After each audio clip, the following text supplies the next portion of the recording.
চেয়ারে বসে নামাজ পড়া জায়েজ আছে? আমি বললাম যে আছে। এইভাবে ডালাও মশলা আছে কয়ে দিয়েই তো ওর বাংলায় ওজা কইছে আর কি, গাড়িটা মারিয়ে দিয়েছেন তো সেইভাবেই সর্বনাশ করছেন এইভাবে। এই যে আমাকে মসজিদই প্রথম কাতার সব চেয়ারম্যান।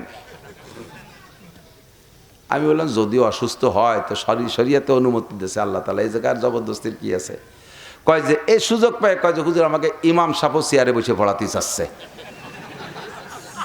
আমি দাও ইমামরে চেয়ার দাও, তোমরা খাট বানাই ফেলো, শুয়ে পড়বা। সুযোগ পাইছো যখন। লাইসা আলাল বাড়ি জাহারাজুন। আলহামদুলিল্লাহি নাহমাদুহু ওয়া নাস্তাঈনুহু ওয়া নাস্তাগফিরুহু ওয়া নু'মিনু বিহি ওয়া নাতাওয়াক্কালু আলাইহি ওয়া নাউযু বিল্লাহি মিন শুরুরি আনফুসিনা ওয়া সাইয়্যাতি আ'মালিনা। من يهد الله فهو المهتد ومن يضلل فلن تجد له وليا مرشدا ونشهد أن لا إله إلا الله وحده لا شريك له ونشهد أن سيدنا وسندنا وحبيبنا وطبيب قلوبنا ومولانا محمدا عبد الله ورسوله صلى الله تعالى عليه وعلى آله وأصحابه وبارك وسلم تسليما كثيرا. أما بعد فأعوذ بالله من الشيطان الرجيم. بسم الله الرحمن الرحيم. يرفع الله الذين آمنوا منكم والذين أوتوا العلم درجات. وقال النبي صلى الله عليه وسلم فضل العالم على العابد كفضلي على أدناكم. ثم قال النبي صلى الله عليه وسلم مجلس فقه خير من عبادة 60 سنة. سبحانك لا علم لنا إلا ما علمتنا إنك أنت العليم الحكيم. رب اشرح لي صدري ويسر لي أمري واحلل عقدة من لساني يفقه قولي. رب زدني علما. اللهم أرنا الحق حقا وارزقنا اتباعه وأرنا الباطل باطلا وارزقنا اجتنابه. সকলে বলি আমিন। মাহফিলের শেষ অধিবেশন শেষে দোয়া হবে। দোয়ার আগেও পরে দুরুদ শরীফ পড়লে দোয়া কবুল হয়। আগের দুরুদ আমরা একটু আগেই পড়ে নেই। নামাজের মধ্যে যে দুরুদ শরীফ পড়ে থাকি সকলেই জবান খুলে পড়ব। যেই পড়বে তার উপরে এই মুহূর্তে 10টি রহমত নাজিল হবে। তার আমল নামা থেকে আল্লাহ তাআলা 10টি গুনাহ মাফ করে দিবেন। নতুন করে আমল নামায় 10টি নেকিও লিখে দেওয়া হবে। এ ফজিলাত সেই পাবে যে পড়বে। যে চুপ করে থাকবে অথবা বসে বসে বাদাম খাবে, পড়বে না, সে পাবে না। আমরা এত বড় ফজিলত থেকে মাহরুম হব না। আল্লাহুম্মা সাল্লি আলা মুহাম্মাদিন ওয়া আলা আলি মুহাম্মাদ কামা সাল্লাইতা আলা ইব্রাহিম ওয়া আলা আলি ইব্রাহিম ইন্নাকা হামিদুম মাজিদ। আল্লাহুম্মা বারিক আলা মুহাম্মাদিন ওয়া আলা আলি মুহাম্মাদ কামা বারাকতা আলা ইব্রাহিম ওয়া আলা আলি ইব্রাহিম ইন্নাকা হামিদুম মাজিদ। ঐতিহ্যবাহী বক্সি চাঁদপুর মোহাম্মদিয়া ইসলামিয়া মাদ্রাসা এতিমখানা, বক্সি চাঁদপুর বড় মসজিদ, জাহাপুর, মধুখালী, ফরিদপুর, বাংলাদেশের উদ্যোগে আয়োজিত বার্ষিক ওয়াজ মাহফিল। মাহফিলের সম্মানিত সভাপতি মুফতি আব্দুর রহমান সাহেব এতক্ষণ পর্যন্ত বয়ান করেছেন দেশ বরেণ্য হক্কানি রব্বানি উলামায়ে কিরাম। সবে মাত্র যার বয়ান শেষ হলো আমাদের প্রাণপ্রিয় ফরিদপুরের উজ্জ্বল নক্ষত্র হজরতুল আল্লাম হজরত মাওলানা শফিকুল ইসলাম সাহেব হাফিজাহুল্লাহ।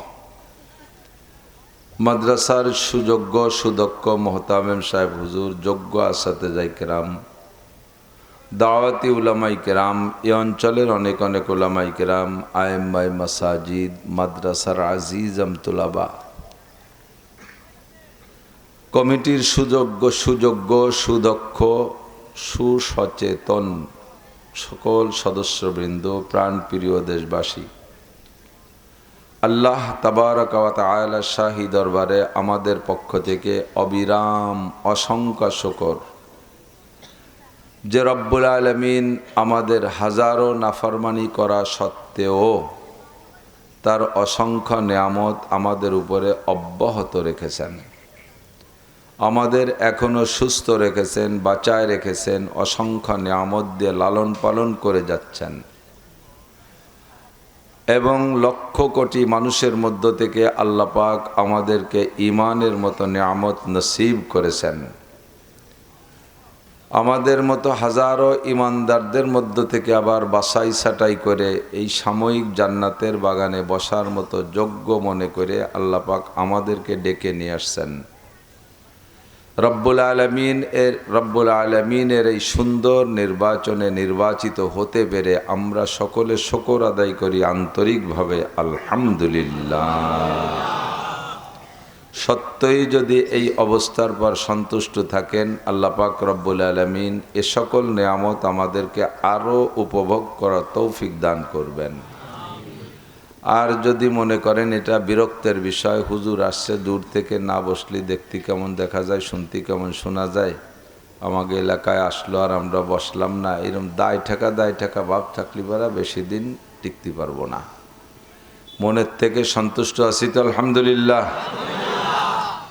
আপনারা যে পরিবেশ পরিস্থিতির পর সন্তুষ্ট আছেন এটা প্রমাণ করবে আপনার বসার অবস্থার উপরে। কেউ দূরি সরে বসে রয়েছে, বাপ ভালো নাহলে এই পাশটা কোনাকুনি চলে যাব, এইরকম একটা বেডাঙ্গা ভাবে বসলেই মনে হবে যেন নাজুত হচ্ছে না। আল্লাহ আপনার ওই পাশে ঠেলা ধাক্কা দিয়ে সরাই দিতে পারে। নবী আলাইহিস সালাতু ওয়াস সালাম যখন বয়ান করতেন তার সাথে তো আমাদের তুলনা করা মানে কি বলবো, এর চাইতে আর অসামঞ্জস্য তুলনা হতে পারে না। তারপরে হুজুর নিজেই ওলামায়ে কেরামদেরকে ওয়ারাসাতুল আম্বিয়া, নায়েবে নবী বলে ঘোষণা দিয়ে গেছেন। এর একটা সাহস আর আল্লাহ আদর তো আমাকে আছেই। তো ওলামায়ে কেরাম যদি নায়েবে নবী হয় তাহলে শ্রোতারা হবে নায়েবে সাহাবা। সাহাবাদের পাশাপাশি আপনারা তাদের অ্যাসিস্ট্যান্ট হতে পেরেও আপনাদের ভাগ্য কম না, আপনারাও অনেক দামি। তো হুজুর আলাইহিস সালাতু ওয়াস সালামের মজলিসের অবস্থা এমন ছিল, হুজুর যখন বয়ান করতেন সাহাবায়ে কেরাম হুজুরের আকর্ষণে শুধু সামনের দিকে আগাইতেন। দুর্ভাগ্য আমাদের আকর্ষণ উল্টো হয়ে গেছে। ফ্যান চালাইলে বাতাস নিচের দিক আসে, আগে একদিন দিয়ে যে এক ফ্যানের বাতাস উপর দিক যাচ্ছে, নিচের দিক না এসে উল্টো দিক যায়। তা আমাদের আকর্ষণে সামনের দিক না আগাইয়া পিছনের দিক সরিয়ে যায়। যারা সাহাবাই কেরামদের অনুসরণ করবেন তারা সাহাবাই কেরামদের সাথে জান্নাতে যাবেন।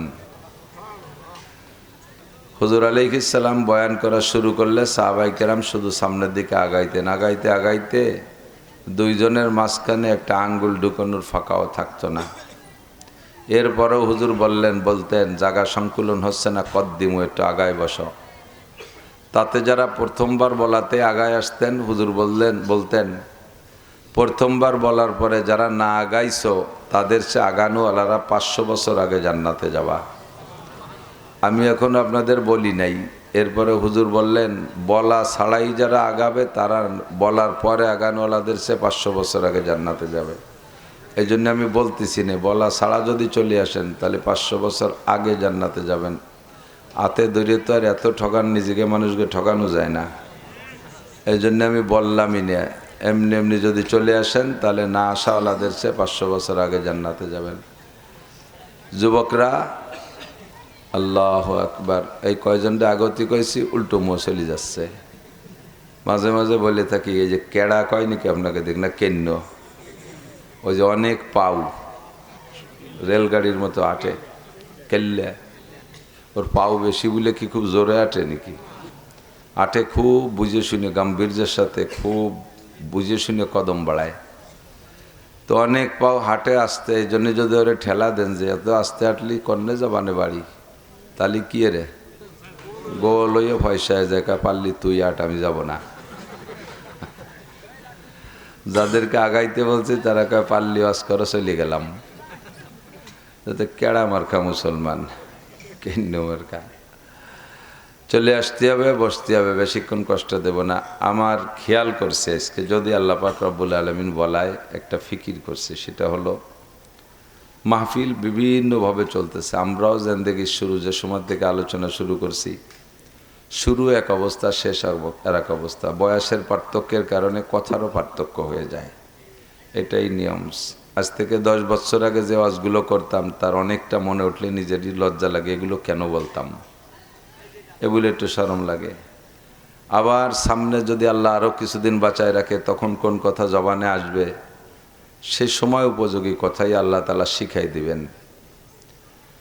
আল্লাহ তো হাজারো রং তামাশা, গান, গজল, কিস্সা কাহিনী বহুতই বলেছি এবং শুনেছেন, আপনারাও শুনেছেন। বাংলাদেশে বক্তারা যার যার নিজের এলেম যতটুক আছে সে ততটুক এলেমের অধিকারী, সে ততটুক জানে।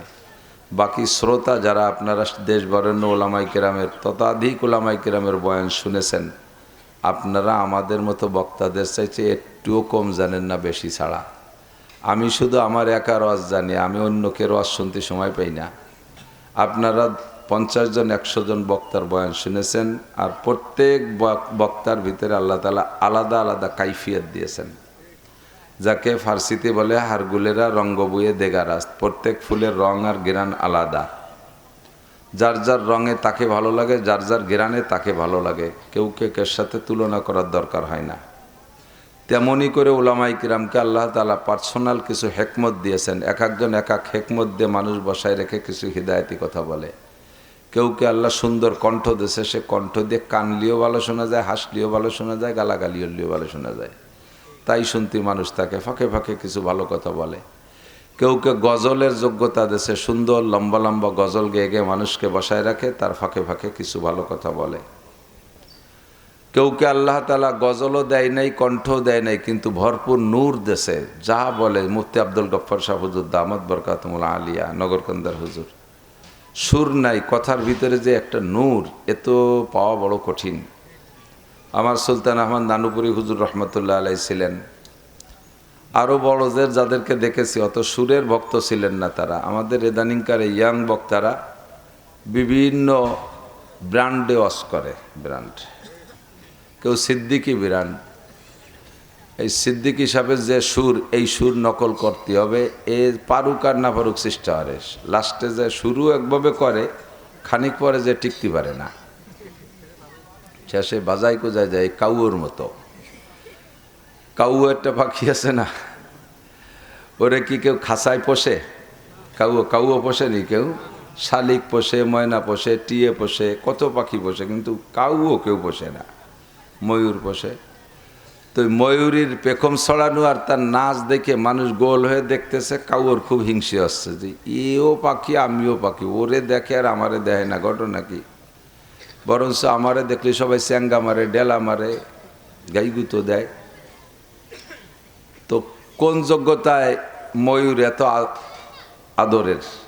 তো দেখছে যে ওর পেখম, গায়ের রংটা তো অনেক অনেক সুন্দর, এটা আল্লাহ প্রদত্ত, অত আর আমি রং মাহাইয়ে বানাতে পারবো না।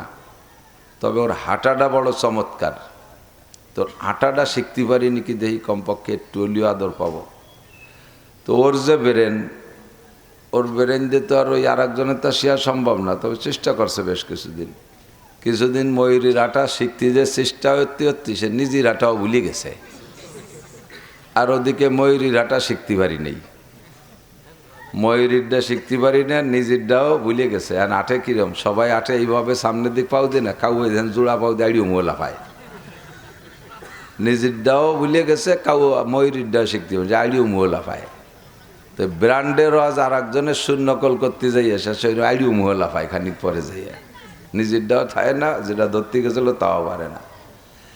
আমার সুরও নাই, নূরও নাই। আমি এভাবে আপনাদেরকে ক্লাসের মতো মাদ্রাসায় পড়াই, তারই একটা ক্লাস মাঠে নিয়ে আসার চেষ্টা করি। যে আপনারা তো হাজারো মানুষ আছেন জীবনে মাদ্রাসায় যান নাই আর যাবেনও না, কিন্তু মুসলমান তো হতে হবে, মোমেন তো হইতে হবে, ঠিক না? মোমেন হয়ে দুনিয়া থেকে যেতে হবে, মুসলমান হয়ে দুনিয়া থেকে যেতে হবে। আল্লাহর বিধান যথাসম্ভব সংগ্রহ করে আমলে আনার চেষ্টা করতে হবে। তো বিষয়টা আমি যদি না জানতে পারি তাহলে মানতে পারবো না। আমার হুজুর বলতেন, মানতে হলে জানতে হবে, মানতে হলে জানতে হবে, বুঝতে হলে, খুঁজতে হলে বুঝতে হবে। কি খুঁজবো সে জিনিস আগে না বুঝলে খুঁজবো কি? কিনতে হলে চিনতে হবে। কি কেনবো তা আমি চিনি না, তা টুয়োটা কি কেনবো? তো এই তাহলে হুজুর বলতেন যে মানার আগে জানতে হবে, মানার আগে জানতে হবে, কেনার আগে চিনতে হবে, খোঁজার আগে বুঝতে হবে, খুঁজতে হলে বুঝতে হবে।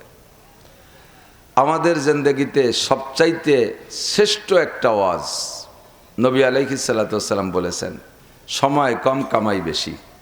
সময় কম কামাই বেশি, অল্প সময় বেশি ইনকাম করে যেতে হবে। সময় অল্প, সময়ের ভিতরে মোটা ইনকাম। যে কৌশল আছে, হুজুরের ব্যাপারেও সুপরামর্শ দিয়েছেন। আল কাইয়্যিসু মান দানা নাফসাহু ওয়া আমিলা লিমা বাদাল মাউত ওয়াল আজিজু মান আতবা নাফসাহু হাওয়াহা ওয়া তামান্না আলাল্লাহ। চালাক, জ্ঞানী, হুঁশিয়ার, বুদ্ধিমান, পাশাপাশি তর্জমা। চালাক, জ্ঞানী, হুঁশিয়ার, বুদ্ধিমান। মান ওই ব্যক্তি, দানা নাফসাহু, যে নিজেকে নিজে দিনদার বানায়। দানা নাফসাহু, নিজেকে নিজে দিনদার বানায়। ও আমিলা লিমা বাদাল মাউত, আর পরকালের জন্য আমল করে প্রস্তুতি নেয়। এই লোকটা সবচেয়ে জ্ঞানী। আর জ্ঞানীর বিপরীত কি? অজ্ঞানী বা বোকা। তাও হাদিসে আছে ওয়াল আজেজ, কোন কোন হাদিসে আছে ওয়াল আহমাক। আহমাক, বোকা, আনাড়ি, কমবক্ত, পোড়া কবলে, হতভাগ্য, দুর্ভাগ্য ওই ব্যক্তি মান আতবা নফসাহু হাওয়াহা, মনে যা চায় তাই করে, মনে যা চায় তাই করে। ওয়াতামান্না আলাল্লাহর, ফাঁকে ফাঁকে সামান্য একটু কিছু ভালো কাজ করে বেহেশতের আশা করে বসে থাকে। সারা বছর নামাজ নাই, রোজা নাই, সবে বরাতে 2 কেজি জিলাপি কিনে দিয়ে বেহেশতে কিনতে চায়। সে রাত্রিও নামাজ পড়ে না। আছে না এরকম আল্লাহওয়ালা মানুষ?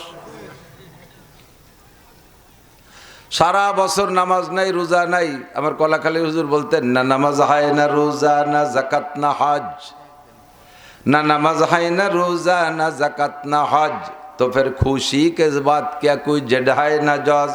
নামাজ নাই, রোজা নাই, হজ নাই, জাকাত নাই, ফরজ নাই, অজিব নাই, কোনো কিছু নাই। বছরে একবার শবে বরাতে 1 রাত, অথবা শবে কদরে 1 রাত, অথবা রমজান মাসে 10-20 জন ইফতারি খাওয়াইয়া বেহেশতের আশা করে বসে থাকে। এরকম আহমক আছে না? এদেরকে বলে আহমক। আমি বলি না, হুজুর বলেছেন। আতবা নাফসাহু হাওয়াহা, তাদের স্বভাব হলো মনে যা চায় তাই করে। আর মন রে আল্লাহ এমনভাবে বানাই দিছে, মনের উপরে রাজত্ব দিয়ে দিছে এক মিস্টার রে। মন পরিচালনার রাজত্ব দিছে এক মিস্টারের নাম জানেন? মিস্টার ইবলিস। বলেন কি নাম? হযরত মাওলানা ইবলিস, মিস্টার ইবলিস। তাকে কলবের উপরে রাজত্ব দিয়ে দিয়েছে, কলব পরিচালনার যোগ্যতা তারে দিয়ে দিয়েছে, মানুষের মনকে পরিবর্তন করতে পারে। হুজুর বলেন ইন্না শাইতানা ইয়াজরি মিন আহাদিকুম মাজরাদ দাম, শয়তানকে আল্লাহ ক্ষমতা দিয়েছে, পাওয়ার দিয়েছে, মানুষের রক্তের সাথে শিরা উপশিরায় চলতে পারে। কলবের উপরে যাইয়া কলবের স্টার্টিং ডান থেকে বাম দিক ঘুরাইতে পারে। এ কখনো কলবকে আর নফসকে মনকে ভালোর দিকে যাইতে দেয় না। এনি ম্যান এভরিবডি, কি বলবেন আলেম মানে পাবলিক আর কি বলবেন আলেম, প্রত্যেকটা মানুষের নফসের চাহিদা খারাপ জিনিস ভালো লাগে। মমতাজের গান আপনারা তো ভালোবাসেনি, আমাকেও কানে আসলে একটু কান কাজ করে শুনতে মনে চায়, যদিও ফিরেই নিয়ে আসি জরুরি, কিন্তু শুনতে তো ভালো লাগে। আরে শয়তানকে আল্লাহ যে সুর দেছে, এক আজীব কারবার, এই সুরে সেদিক মন টেনে নিয়ে যায়। প্রত্যেকটা মানুষের নফস খারাপের দিক চায়, ভালোর দিক আনতে হয় জোর করে, আর খারাপের দিক জোর করে নেওয়া লাগে না, অনায়াসে চলে যায়। এটাই হলো স্বভাব, এটাই স্বভাব। নামাজের মধ্যে যখন দাঁড়াবেন, নামাজের দিকে মনকে জোর করে আনা লাগে, আর কোনো জোরাজুরি ছাড়া অনায়াসে চলে যায় বিভিন্ন দিক। কোন বিটির সাথে কবে গল্প করছিলেন, সেই বিটি কেমন, মাথা সেই দিক চলে যায়। আর নামাজের ভিতরে যত পচা দরবার মাথার মধ্যে আসে, খালি আমার নাকি তা তো বুঝতে পারি না। Any man everybody. ভারতের ভিতরে আমার হুজুর মাওলানা শফিউল্লাহ রহমাতুল্লাহ আলাইহে, গহরডাঙ্গা শাইখুল্লাহ চৌমনি হুজুর রহমাতুল্লাহ আলাই একদিন একটা গল্প শুনাইলেন। ভারতের ভিতরে একটা হিন্দু যুবক, খুব সাধক, ওরই কাছাকাছি ওই এলাকায় বহুত বড় একজন কামেল ওলিয়ে, কামেল পীর, পিসাবের হাজার হাজার আলেম উলামা মুরিদ। তো পিসাব হুজুর বার্ধক্যে এসে প্রায় স্ট্রোক করেন, অজ্ঞান হয়ে পড়েন, বেহুশ হয়ে যান, আবার চিকিৎসা তদবির তালাফিরতে হুশ হয়। তো একদিন খবর পাইল হুজুরের মুরিদানরা যে ওই যে যুবক ভারতের ভিতরে হিন্দু যুবক সাধু, ওর একটা বাউন্ডারি এরিয়া আছে বাড়ির, ও একটা জায়গায় বসে গোসানিসি করে, সাধনা করে। তো যত বড় অসুস্থ রুগী হোক না কেন, অজ্ঞান বেহুশ রুগী হোক, তদবির লাগবে না, ওর বাড়ির এরিয়ার মধ্যে নিলেই হুশ হয়ে যায়। তো পিসাবদের মুরিদদের স্বভাব মা বাপের চাইতে পিসাবরে বেশি ভালোবাসে। বাপরে সারা বছরের মধ্যে একটা মুরগি কিনে খাওয়াবে না, অথচ পিসাবের জন্য গরু কিনে পতাকা উড়োই নিয়ে যায়। এরকম আছে না আল্লাহ মানুষ? পীররে ভালোবাসে। তো পিসাব মারা যাবে এইটা চায় না, বাপ মরে মরুক। একই দিনে বাপও মরছে, পীরও মরছে, বাপের জানাজা থুয়ে পীরের জানাজায় চলে যায়, সুসন্তান। তো পিসাবের মুরিদরা চায় যে পিসাব বাঁচে থাকুক। তো এইভাবে বারবার চিকিৎসা করে হুশ করে। এবার হুশ হওয়ার পরে বলছে, হুজুর আপনি যদি ফিরে কোনোদিন বেহুশ হন, আপনারা আর ওষুধ খাবো না, ওই ঠাউর বাড়ি নিয়ে যাব। ওই ঠাউরের বাড়ি নিলেই হুশ হয়ে যায় মানুষ, পয়সা করি লাগে না।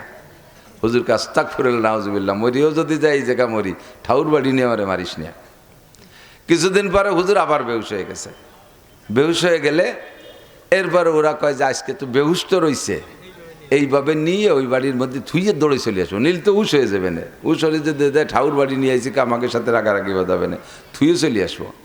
সত্যি হুজুর বেহুশ হওয়ার পরে ওরা আতা সাইন করে নিয়ে ঠাউরির বাড়ির এরিয়ার ভিতরে নেওয়ার সাথে সাথে হুজুর হুশ হয়ে গেছে। ওরা তো ফেলাই দিয়ে দৌড়ে সাইডিয়ে, হুজুর হুশ হইয়া বসে দেখতেছে কোন জায়গা, দেয় যে সেই মন্দির দেখা যাচ্ছে। হুজুর রাগ না হইয়া খানিক ভাবলেন, ঘটনা কি?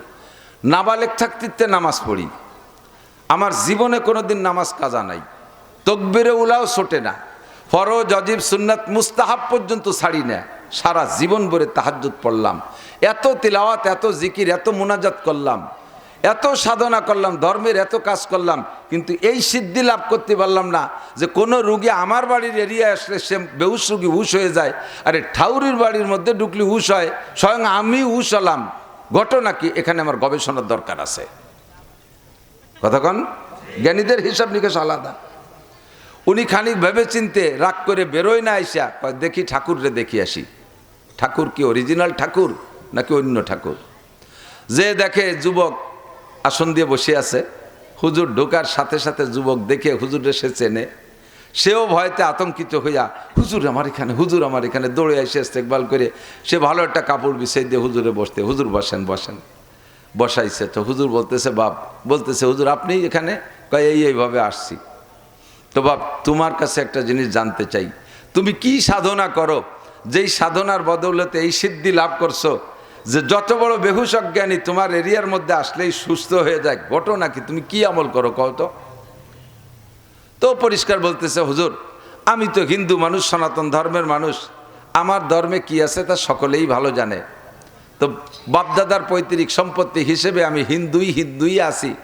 ছেলেবেলা থেকে একটা সাধনা করি, সেটা হলো আমি আমার নফস, আমার মনকে আমি ট্রাই করেছি মনে কি চায়।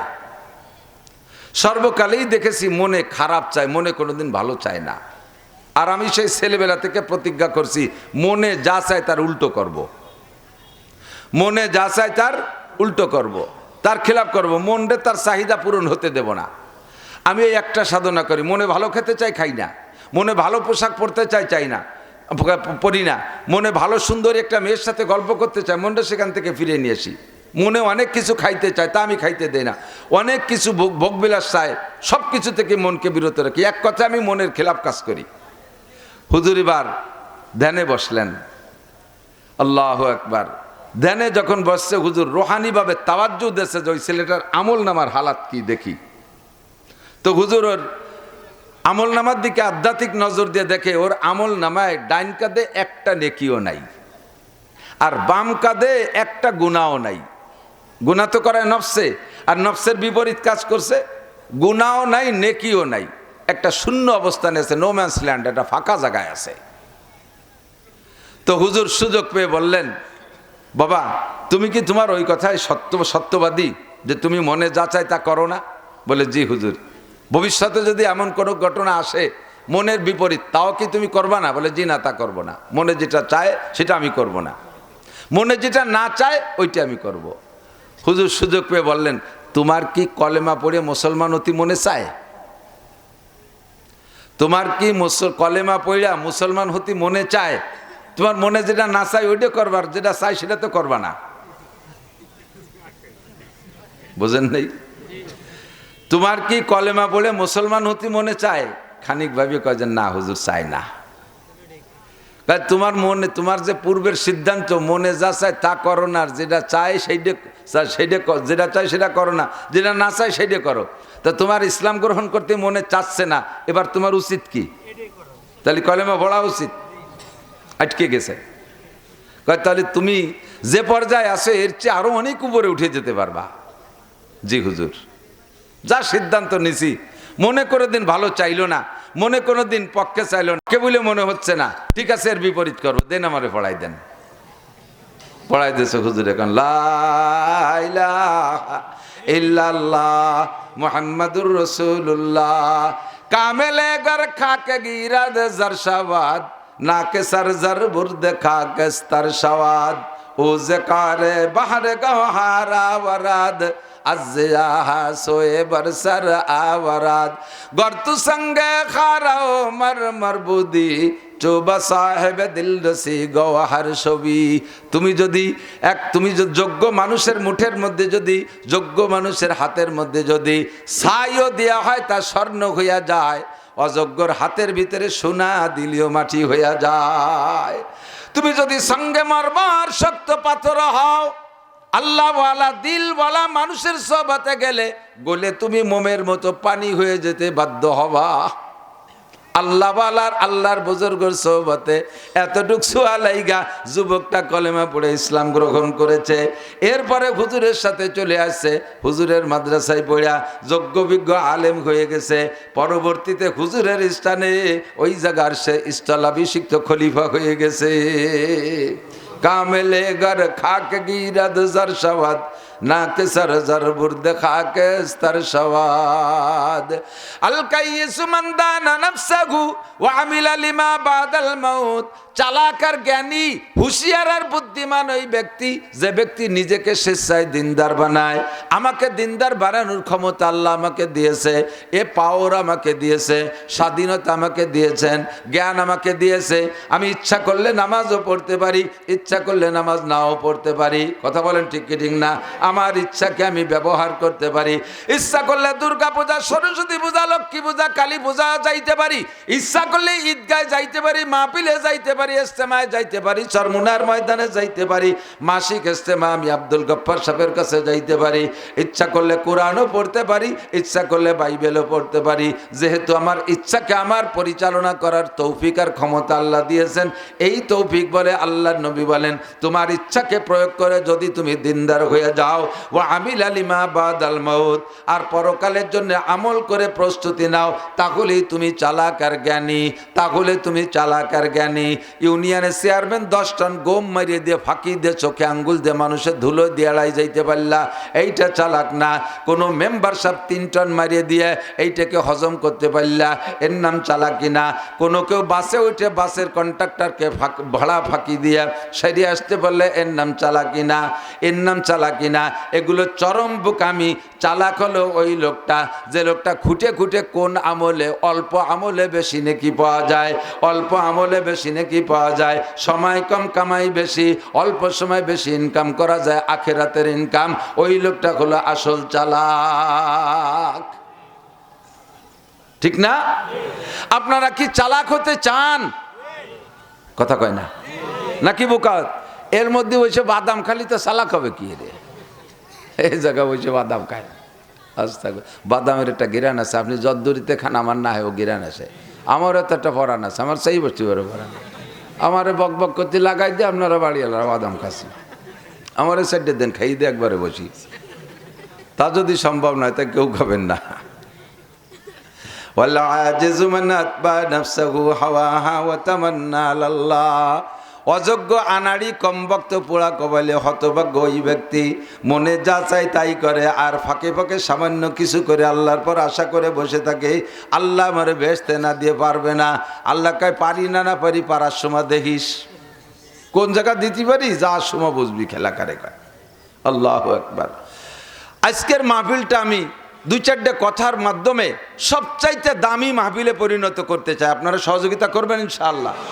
উলামায়ে কেরামের কাছে একটু চর্বিত চর্বণ মনে হলেও তারপরও আমি সব উলামায়ে কেরামকে লক্ষ্য করতে বলবো, বিশেষ করে তোলাবায়ে ইলম যারা, ইয়ং জেনারেশন যারা, আমরা একদিন থাকবো না, হঠাৎ করে শুনবে একদিন আমার মৃত্যু খবর, কেঁদে কেঁদে আসবে সবাই দিতে শুধু কবর। এখন রাস্তাঘাটে চলতে ফিরতে যে জায়গা যায় বাড়ি বসে তাই ফোনের পর ফোন, খালি দাওয়াত দেয় দাওয়াত দেয়। একদিন আমারে আর কেউ দাওয়াত দেবে না, খবর পাইলে যাবে 3 মুঠ মাটি দিতি, খবর পাইলে যাবে 3 মুঠ মাটি দিতে। আমিও একদিন থাকবো না, চেয়ারটা খালি রাখা যাবে না। আমাদের আগে যারা ছিলেন তারা চলে গেছে, আল্লাহ পাক আমাদের তৈরি করে চেয়ারে বসাই দিয়েছে, আমরাও থাকবো না। এরপরে একটা শ্রেণী আসতে হবে, সেই শ্রেণীটা বর্তমান জামানা সিচুয়েশন যা তৈরি হয়েছে, এই যে মোবাইল মাল একটা ডুয়ে গেছে প্রত্যেকের হাতে, পায়ে কুরল মেরে দিচ্ছে, মাথা ফাটানো বাড়ি দিয়ে ছেড়ে দিচ্ছে, শেষ। এর নিশা একবার যা ঢুকছে, বুড়ো কার গুড়ো, বুড়ো মানুষও কানের দ্বারে সালাই দিয়ে শুয়ে থাকে। সুবহানাল্লাহ।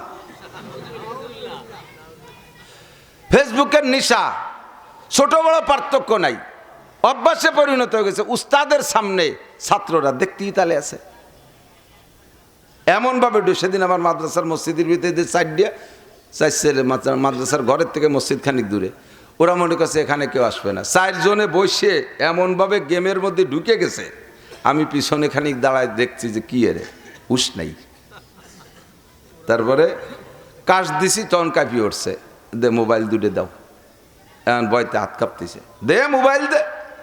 আইনে 2 মাস আটকায় রেখে তাকে গার্জিয়ানরে ফোন দিয়ে দিছি, ছেলেরা যদি আলেম বানাইতে পাঠাও তাহলে কয়েকখান কিতাব হাতে দিয়ে দিও, এই কচু হাতে দিও না। কচুতি শেষ করে ফেলাই দিচ্ছে। ছাত্রদের লেখাপড়ার মোতালার শখ নাই, পড়ালেখার স্বাদ নাই। শিক্ষকরা কিতাব মোতালা না করে বসে বসে ঘন্টার পর ঘন্টা মোবাইল, ফেসবুক, ইউটিউব মোতালা করে। কতক্ষণ?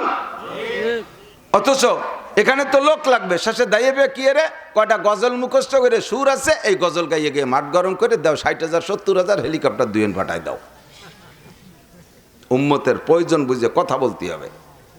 কতক্ষণ? সবচেয়ে প্রয়োজন, ইম্পর্টেন্ট প্রয়োজন কোথায়? আউয়ালু মা ইউহাসাবু বিহিল আবদু ইয়াউমাল কিয়ামাতিস সালাহ। হাসরের মাঠে সর্বপ্রথম মুমিন আর কাফেরকে ভাগ করার পরে আল্লাহ তাআলা একটা ডাক দিয়ে ভাগ করবেন, একটা ডাক দেবেন, ওয়ামতাজুল ইয়াউমা আইয়ুহাল মুজরিমুন। এই বেঈমান, এপাশে যা, ওঠ, এনে বসে রয়েছিস কে? ওঠে বসে যা, ওঠে না। আর এক ডাক দেবে, অমতাজু, ওঠ, তাও ওঠে না। উঠবে কোন সাহসে? জানা তো আছে যে উঠলি খবর আছে। ওই বাসের ভাসে লেহা দেন নাকি তা জানি না, থামলি ভালো লাগে, লাগলি খবর আছে। বাসের ভাষায় লেহা দেন, কিন্তু থামলে ভালো লাগে, লাগলে খবর আছে। ওরা জানে যে উঠলি খবর আছে, উঠলে খবর আছে। উঠবে কোন সাহসে? সুদখোর, ঘুষখোর, মাগিবাজ, ফাঁকিবাজ, লম্পট, লুচ্চ, মদখোর, তারিখোর, অ্যাবা, ফেন্সিডিল, হিরোইন, আইঠেলে, জাল দলিল, মিথ্যে সাক্ষী, মিথ্যে মামলা, টোন মারছে, মন মারছে, রাস্তা মারছে, খাল মারছে, বিজিএফ কাটমারি খাইছে, পঙ্গু ভাতা বেশি খাইছে, বয়স্ক ভাতা বেশি খাইছে, কারেন্টের খাম্বা তার তোর সহ গিলে খেয়ে ফেলাইছে, ফ্যাসিলিটি বিল্ডিং, সরকারি ব্রিজ কালভার্ট সব দড়ি গিলে খেয়ে ফেলাইতেছে। কতক্ষণ? নামাজ নাই, রোজা নাই, হজ নাই, জাকাত নাই, পর্দা নাই, পুশিদা নাই, যত আকাম সব করে বসে বসে রয়েছে। জিন্দগিতে আল্লাহকে আল্লাহ বলে একটা ডাক দেয় নেই। সেই জায়গায় আল্লাহ যদি কয় ওঠ, তখন বোঝে যে উঠলি খবর আছে। মাথা নিচে বসে রয়েছে, আল্লাহকে উঠবি না। তাওআন আও কারহান, কোরআন শরীফের শব্দ। তাওআন আও কারহান, স্বেচ্ছায় উঠলি ওঠ, নইলে কিন্তু উঠাইয়া ছাড়বো, বসে থাকতে পারবি না। আজকের দিনে তোর রাজা ডক্টর ইউনুস না, আজকের দিনে তোর রাজা হাসিনা খালেদা না। আনা মালিক ইয়াউমিদ্দিন, এই বিচার দিনের মালিক আমি আল্লাহ, আমি রব্বুল আলামিনের পরে আর কোনো কোর্ট নাই। এই কোর্টের ফয়সালার পরে আপিলের কোনো কোর্ট নাই। আরে এ জায়গা কোনো নির্বাচনও হবে না যে নির্বাচিত সরকার আসলে যে কোনোভাবে তার সাথে একটা তাল করে বেরিয়ে যেতে পারবো। বিএনপি আসুক আর যে দল আসুক, যারা আপাতত জেলে আছে সবাই নির্বাচনের অপেক্ষায় আছে। নির্বাচনটা হয় না কেন? গণভোট পরে হবে, আগে হবে নির্বাচন। নির্বাচনের পক্ষে 90%। তার কারণ হলো নির্বাচন হইলে যারা জেলে আছে তাদের বেরোনোর একটা পথ হবে। আল্লাহ কয় এই মাঠে কোনো নির্বাচন নাই, বিনা নির্বাচনে, বিনা প্রতিদ্বন্দ্বিতায় আনা মালিক ইয়াউমিদ্দিন, এদিনের মালিক আমি, যাহা বলবো তা বাস্তবায়ন করেই ছাড়বো। ওঠে না। রব্বুল আলামিন ডাক দিলেন সেনাবাহিনী, এসএসএফ, আরো কি এফ আছে না, এই এফ বাহিনী আয়, ৭০ আলফা মালাকিন, ১-২ জন না ৭০,০০০ ফেরেশতা আসবি। অফি কুল্লি আইদিহিম শাওতুন, প্রত্যেকের হাতে এক একটা লাঠি আনবি। ও আল্লাহ, লাঠি কি দিয়ে বানাবো? আহিয়ালা বাঁশ দিয়ে বানাবো না বেত দিয়ে বানাবো? আল্লাহকে ৭০ জিরাআম মিনান নার, বাঁশের লাঠি হবে না, আর লাঠি হবে আগুনের লাঠি। কটুক লম্বা? ৩.৫ হাত না ৪ হাত? কয় ৭০ জিরাআন, ৭০ গজ লম্বা। সাহাবায়ে কিরাম বললেন কাইফা হালুকুম ইয়া রাসূলুল্লাহ, যেই ফেরেশতাদেরকে আল্লাহ তাআলা এই লাঠি হাতে করে ডাক দিবেন তাদের সিফাত কি, বৈশিষ্ট্য কি? হুজুর বললেন সুম্মুম বুকমুন উমিয়ুন, ওই ফেরেশতারা বয়রা হবে, অন্ধ হবে আর বোবা হবে। কি গুণ? বয়রা, কানে শোনে না, বোবা, কথা বলতে পারবে না, অন্ধ হবে, চোখে দেখবে না। সাহাবায়ে কিরাম আতঙ্কিত, ইয়া রাসূলুল্লাহ কিভাবে আমরা ও জায়গা বসার সময় কি আলাদা আলাদা বসবো নাকি হযবরল অবস্থায় বসবো? হুজুর বললেন এই মাঠও যেমন বসা আছো ওই মাঠও এরকম বসবা। নামাজি, বেনামাজি, সুদখোর, ঘুষখোর, আমলিক, বিএনপি, জামাত, জাতীয় পার্টি, আটরশি, চন্দ্রপাড়া, মানিকগঞ্জ, সুরেশ্বর, বজেশ্বর, ইনায়েতপুর, বাহাদুরপুর, শরীয়তপুর, মাদারীপুর, ফরিদপুর, 12 বেজালে 13 তালের যেভাবে এখানে বসা আছো, কিয়ামে মিলাই দিয়ে আহলে হাদিস, হিজবুত তাওহীদ, বেজাল কুজাল আছো, হাসরের মাঠে ওইভাবে উঠবা, হযবরল থাকবা। এর মধ্যে আল্লাহ বাছাই করার জন্য ডাক মারবে। যখন উঠবে না, 70,000 ফেরেশতাকে আল্লাহ ডেকে এনে বলবে পিঠে পিঠে বের করো, পিঠে পিঠে বের করো। তাও আনাও কারহান, স্বেচ্ছায় যখন বের করি না, জবরদস্তি করে এবার বাই ফোর্স বের করব, পিঠে বের করার হুকুম হবে। সাহাবায়ে কিরাম আতঙ্কিত, ইয়া রাসূলুল্লাহ আমরাও তো তার মাঝে মাঝে বসা থাকবো, 2 জন নামাজি 20 জন বেনামাজি, 2 জন কলেমা পড়াওয়ালা 20 জন বেকলেমাওয়ালা, এভাবে মিক্সার হয়ে বসা থাকবো। অন্ধ ফেরেশতারা বুবা বুবা হয় হোক, কথা না কয় না কজ্ঞ, কানে না শোনে না শুনুক, এই যে যে চোখে দেখে না, এই ব্যাপারে একটু টেনশন করতেছি। মুখস্থ লম্বা লাঠিতে যদি বাড়ি মারে, ও লাঠির তলে তো আমরাও 2 সাইডে বড়ে যাবো। 70 গজ লম্বা, এতে বাড়ি দিলে এই বাড়িতে ওই পুরো মাঠ জড়াই যাবে না। এর মাঝে নামাজি বেনামাজি সবার মাথায় লাগবে। হুজুর কয় লা তাহজানু ওয়া লা তাখাবু, ভয় পেও না, টেনশন করো না, ওই বাড়ি তোমাদের গায়ে লাগবে না। হুজুর কোন যুক্তিতে লাগবে না?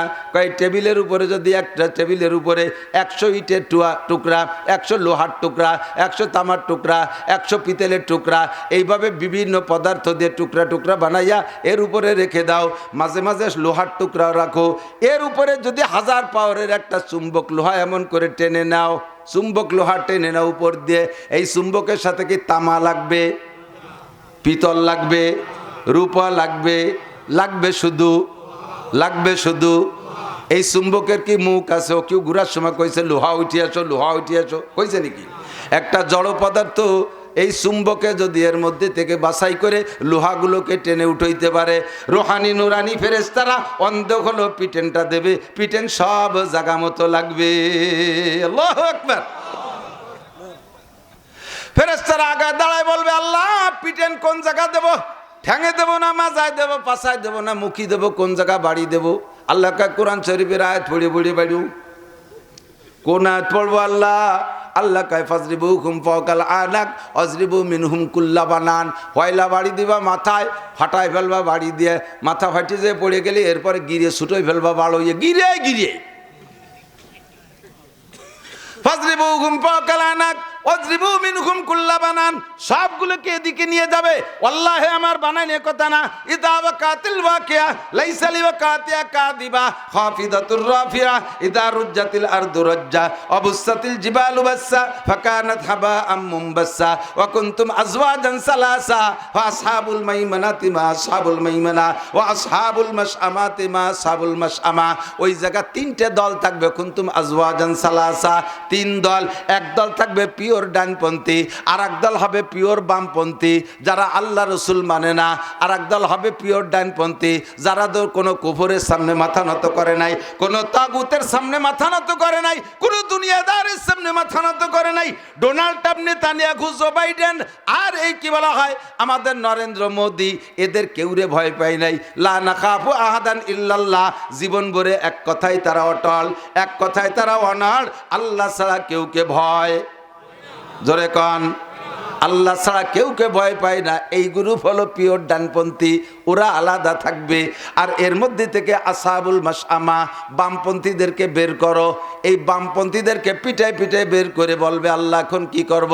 কয় খুজুহুম ফাগুল্লুহুম, ওকে গুল বানাও, খুজুহুম ধরো, অফাগুল্লুহুম গুল বানাও। গুল্লু মানে গলার উপর দিয়ে শিকল দিয়ে, এই শিকলরে হাঁটুর নিচে দিয়ে গলারে টেনে হাঁটুর দ্বারে বানবে।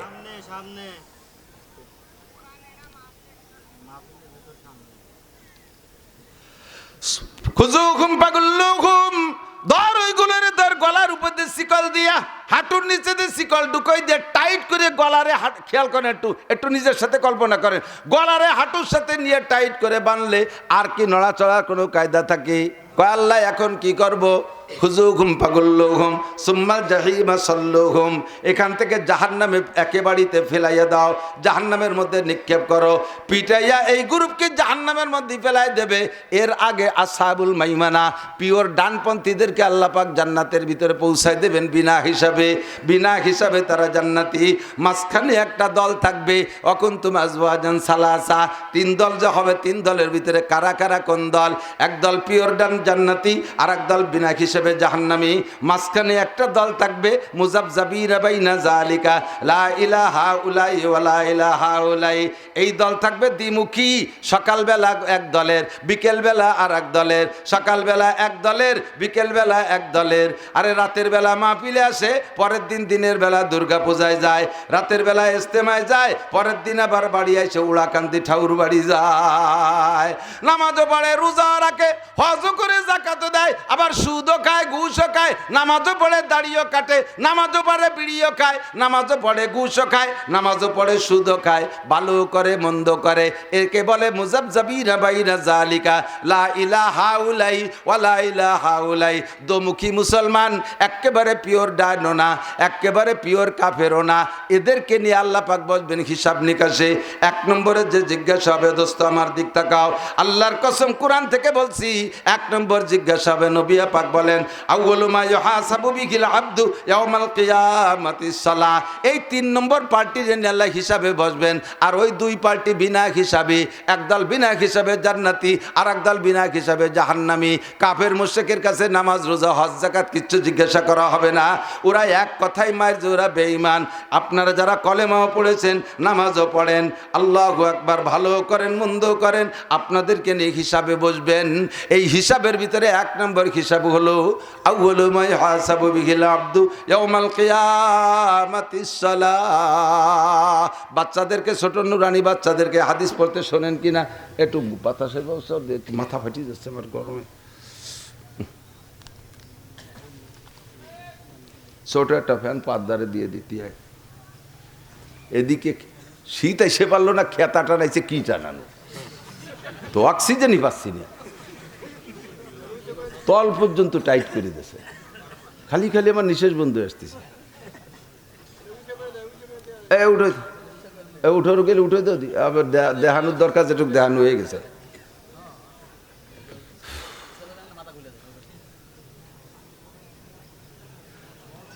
এক নম্বর প্রশ্ন কি? নামাজ। একটু বলবেন এক নম্বর প্রশ্ন। হাসরের মাঠে মুসলমানকে, মোমেনকে, মুসলমান মোমেনকে কাফেরের কাছে জিজ্ঞাসা হবে না, মোমেনকে এক নম্বর প্রশ্ন হবে আউয়ালু মা ইউহাসাবু বিহিল আবদু ইয়াউমাল কিয়ামাতিস সালাহ। কিয়ামতের ময়দানে সর্বপ্রথম জিজ্ঞাসা হবে নামাজের। ও দোস্ত আমার দিক তাকান, ফামান সলুহাত, যে নামাজের প্রশ্নে সুন্দর করে জবাব দিতে পারবেন, যে নামাজের প্রশ্নে সুন্দর করে জবাব দিতে পারবেন, সলুহা সাইর আমালিহি, তার সব আমলের প্রশ্ন জবাব সহজ হয়ে যাবে। ওমান জুজিয়ানিস সালাত, আর যে ব্যক্তি নামাজের প্রশ্নে আটকে যাবে, প্রত্যেক ধাপে ধাপে আটকে যাবে, আর কোথাও সে সালায় যেতে পারবে না। এই জন্য নামাজটা আমার সুন্দর করে পড়া দরকার আছে না নাই? আমি হাদিস পড়ছি, আমি কোরআন শরীফের আয়াত পড়েছি, আমি ওখানে যাবো, নড়াচড়া মোটে করবেন না। জিন্দেগির শ্রেষ্ঠ একটা ওয়াজ আজকে আপনারা এখান থেকে বানায় নেবেন নিজেরা। আল্লাহু আকবার। আল্লাহ পাক বলেন ইয়ারফাইল্লাহুল্লাযীনা আমানু মিনকুম ওয়াল্লাযীনা উতুল ইলমা দারাজাত। আমার কাছে দামি মানুষকে তা তো তোমরা জানো না। ইয়ারফাইল্লাহুল্লাযীনা আমানু মিনকুম, তোমাদের মধ্যে যারা ঈমানদার, তোমাদের মধ্যে যারা ঈমানদার তারাই হলো সবচাইতে দামি। এরপরে ঈমানের সাথে যদি তার ভিতরে ইলম থাকে, এই ইলমওয়ালার দাম সব চাইতে বেশি। বলেন ভালো লাগতেছে কিনা? আর উঠো, ওই তলের খেতা খুলে দাও, এবার সে খুলে দেন, একটু হাতের মাথায় যে পান সে খুলে দেন, খুব মজা লাগতেছে।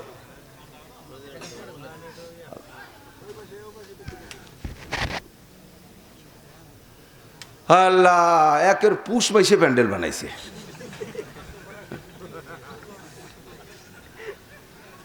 আল্লাহু আকবার।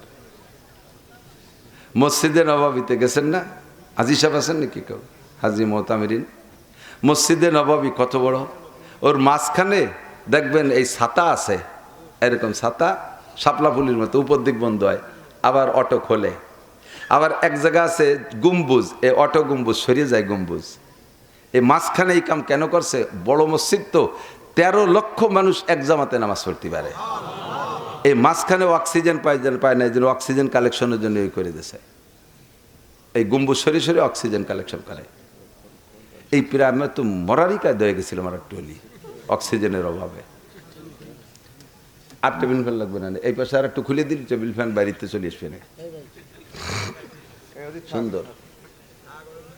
দেহানোর দরকার তো হয়ে গেছে, আরাম হয় কি তাই দেন, সবাই খুলে দিলে সবাই আরামে বসবে, বিরাই গরম হয়েছে। আল্লাহ এদিক সবচেয়ে দামি ইমানদার, বলেন সবচেয়ে দামি, সবচেয়ে দামি ইমানদার। এরপরে ইমানের সাথে যদি এলেম থাকে তার দরাজাত, উলামায়ে কিরাম যারা জমা মুয়ান্নাস সালেম, দরাজাত সবচেয়ে বেশি সম্মান আল্লাহ তাআলা সাহেবে এলেমকে দান করেছেন, বলেন আমিন। নবী পাক সাল্লাল্লাহু আলাইহি ওয়াসাল্লাম বলেন আলেম আর জাহেল, আলেম আর জাহেল, জাহেল মানে আপনারা জাহেল কলিবার রাখবেন না, আলেমের বিপরীত হলো জাহেল, তার মানে মূর্খ। শিক্ষিত আর অশিক্ষিত সমান হতে পারে? কখনো পারে, কখনো পারে না। ফদলুল আলেমে আলাল আবেদ কা ফদলি আলা আদনাকুম। হুজুর বলেন একজন আলেম আর একজন গায়ের আলেমের ভিতরে পার্থক্য কেমন? কয় কি তোমাদের ভিতরে সবচাইতে নিচু মানের সাহাবী যে সে আর আমি রসুলের মধ্যে যে পার্থক্য, আলেম আর সাধারণ পাবলিকের মধ্যে সেই পার্থক্য। যদি রাগ খেয়ে যে নিজেকে দাম নিজেরা বাড়ায় নিচ্ছে, তা আপনি কালকে মাদ্রাসায় ভর্তি আলেম হয়ে যান, আমার কম পড়ছে কোয়ালে। আপনারা আলেম বানানোর জন্য এটা উৎসাহিত করতেছি, আপনি আলেম হয়ে যান। এই বয়সে মাদ্রাসায় ভর্তি হয়ে যায় নাকি? কিটা কইছে যায় না। আমার কাছে মেশকাত পড়ে 2 বছর আগে এক বুড়োর জ্বালায় মরি গেছে, বুড়ো ইয়া মারা গেছে, অথচ মেশকাত পড়ে, মেশকাতের পরীক্ষাও দিছে। 4 বছর আগে একজন এক জায়গায় দেখছেন নাহবেমির পড়ে, 4র্থ ক্লাসে পড়ে মাদ্রাসার, রিটায়ার্ডের পরে মাদ্রাসায় ভর্তি হয়েছে, কে বলছে পড়া যায় না? আল্লাহু আকবার। আলেম আর পাবলিকের ভিতরে পার্থক্য, ফার ডিফারেন্স। আলেমকে শয়তানে ধোঁকা দিতে একটু হিসাব করা লাগে, আর পাবলিককে যে কোনো ভাবে ধোঁকা দিয়ে বসতে পারে, যে কোনো ভাবে ধোঁকা দিতে পারে। আইসা ভ্যারাইটি কেসেবের ওয়াজ করে করে আমাদের আপনাদের ভুলোই নিয়ে যাচ্ছে। দেখেন না, জীবন ভরে ছিলাম হানাফি মাযহাবের, কয় পাঙ্কু কয়েন চটি বইয়ে নিয়ে আমাদেরকে আহলে হাদিস বানাই ফেলছে। জীবন ভরে উলামায়ে কিরামের কথা শুনছি, আজকে হিজবুত তাওহীদের পাঙ্কু সেলিম, হিজবুত তাওহীদের পাঙ্কু সেলিম, তার থুতির উপরে সাইডে বগলের সাইডে তার দাড়ি ছোট হবে আমার মনে হয়, বগল ভালোই খানিক ইঞ্চি খানিক লম্বা, তার দাড়ি একটু খেজুরি খেজুরি দাড়ি। সে হয়েছে একটা গ্রুপের ইমাম, হাজার হাজার লক্ষ মানুষ তার ভক্ত হয়ে যাচ্ছে। ধোকা জিন্দেগিতে আমার কাছে আসে নাই। কোন আহলে হাদিস আলা যদি আপনারা দাওয়াত দিতে আসে, বলবেন আস্তে আস্তে, খুব স্লো, বেশি জোরে দিলে গলা বেশি যাবে। কোন আহলে হাদিস আলা যদি আপনারা বলতে আসে কিছু, বলবেন যে ভাই বাদ দাও, আমারে বাদ দাও। আমরা এলাকার মানুষ মাওলানা নাসির সাহেব, শফিক সাহেব, লেখক সাহেব এদের বয়ান শুনি, ওই 3 হুজুরের দলে নীতি পারো নাকি তাই দেখো। আর সবচেয়ে ভালো হয় খালি আব্দুল গফফার সাহেবের নীতি পারলি, উনি এসে এক মাঠে বলে দিয়ে যাবে, আমরা সবাই আহলে হাদিস হয়ে যাবো। উনারের দলে না নেওয়ার আগ পর্যন্ত আমাকে বাড়ির দ্বারও আসবি না, এ কথা বলতে পারবেন না ইনশাল্লাহ। জীবনে আব্দুল গফফার সাহেবের কাছে যাবে না, লেখক সাহেবের কাছে যাবে না, আমার কাছে আসবে না, আসবে যত জেনারেল পাবলিকের কাছে। ওরা জানে যে এগুলো লেখাপড়া জানে না, এদেরকে যা কব তাই শুনবে, নতুন কিছু দিলেই তো খায়। দিন বদলের পালা। সম্ভবত ইমামে গাজালি রহমাতুল্লাহ আলাইহির কাছে একবার রাত্রে শয়তান আইছে বুরাক নিয়ে। ইমামে গাজালি রাত্রে তাহাজ্জুদ পড়ে বসে বসে জিকির করতেছে, এর ভিতরে বাইরে আইসে একেবারেই কণ্ঠ কি বুঝার কোনো কায়দা নেই, আমি আপনি তো দুর্বল হয়ে যাব। বাইরে এসে ডাকতেছে ইয়া গাজালি, ইয়া গাজালি। ইমাম গজালি বলছে মান আনতা, আপনি কে ডাকতেছেন? আমি তো জিকিরে আছি। কানা রব্বুকা, আমি আপনার রব, আমি আপনার আল্লাহ। কি খবর আল্লাহ? কয় তোমার জিকির, তোমার তাহাজ্জুদ, তোমার ইবাদতে আমি মুগ্ধ হইয়া আর আরশে আজিমে থাকতে পারি নাই, জান্নাত থেকে বুরাক নিয়ে আসছি, তোমাকে এখনই আমি জান্নাতে নিয়ে যাব, আরশে আজিমে নিয়ে যাব। ইমাম গজালি তো টের পাইছে। ইমাম গজালি মনে মনে কয় আমার নবীর চাইতে পৃথিবীতে দামি কেউ নাই।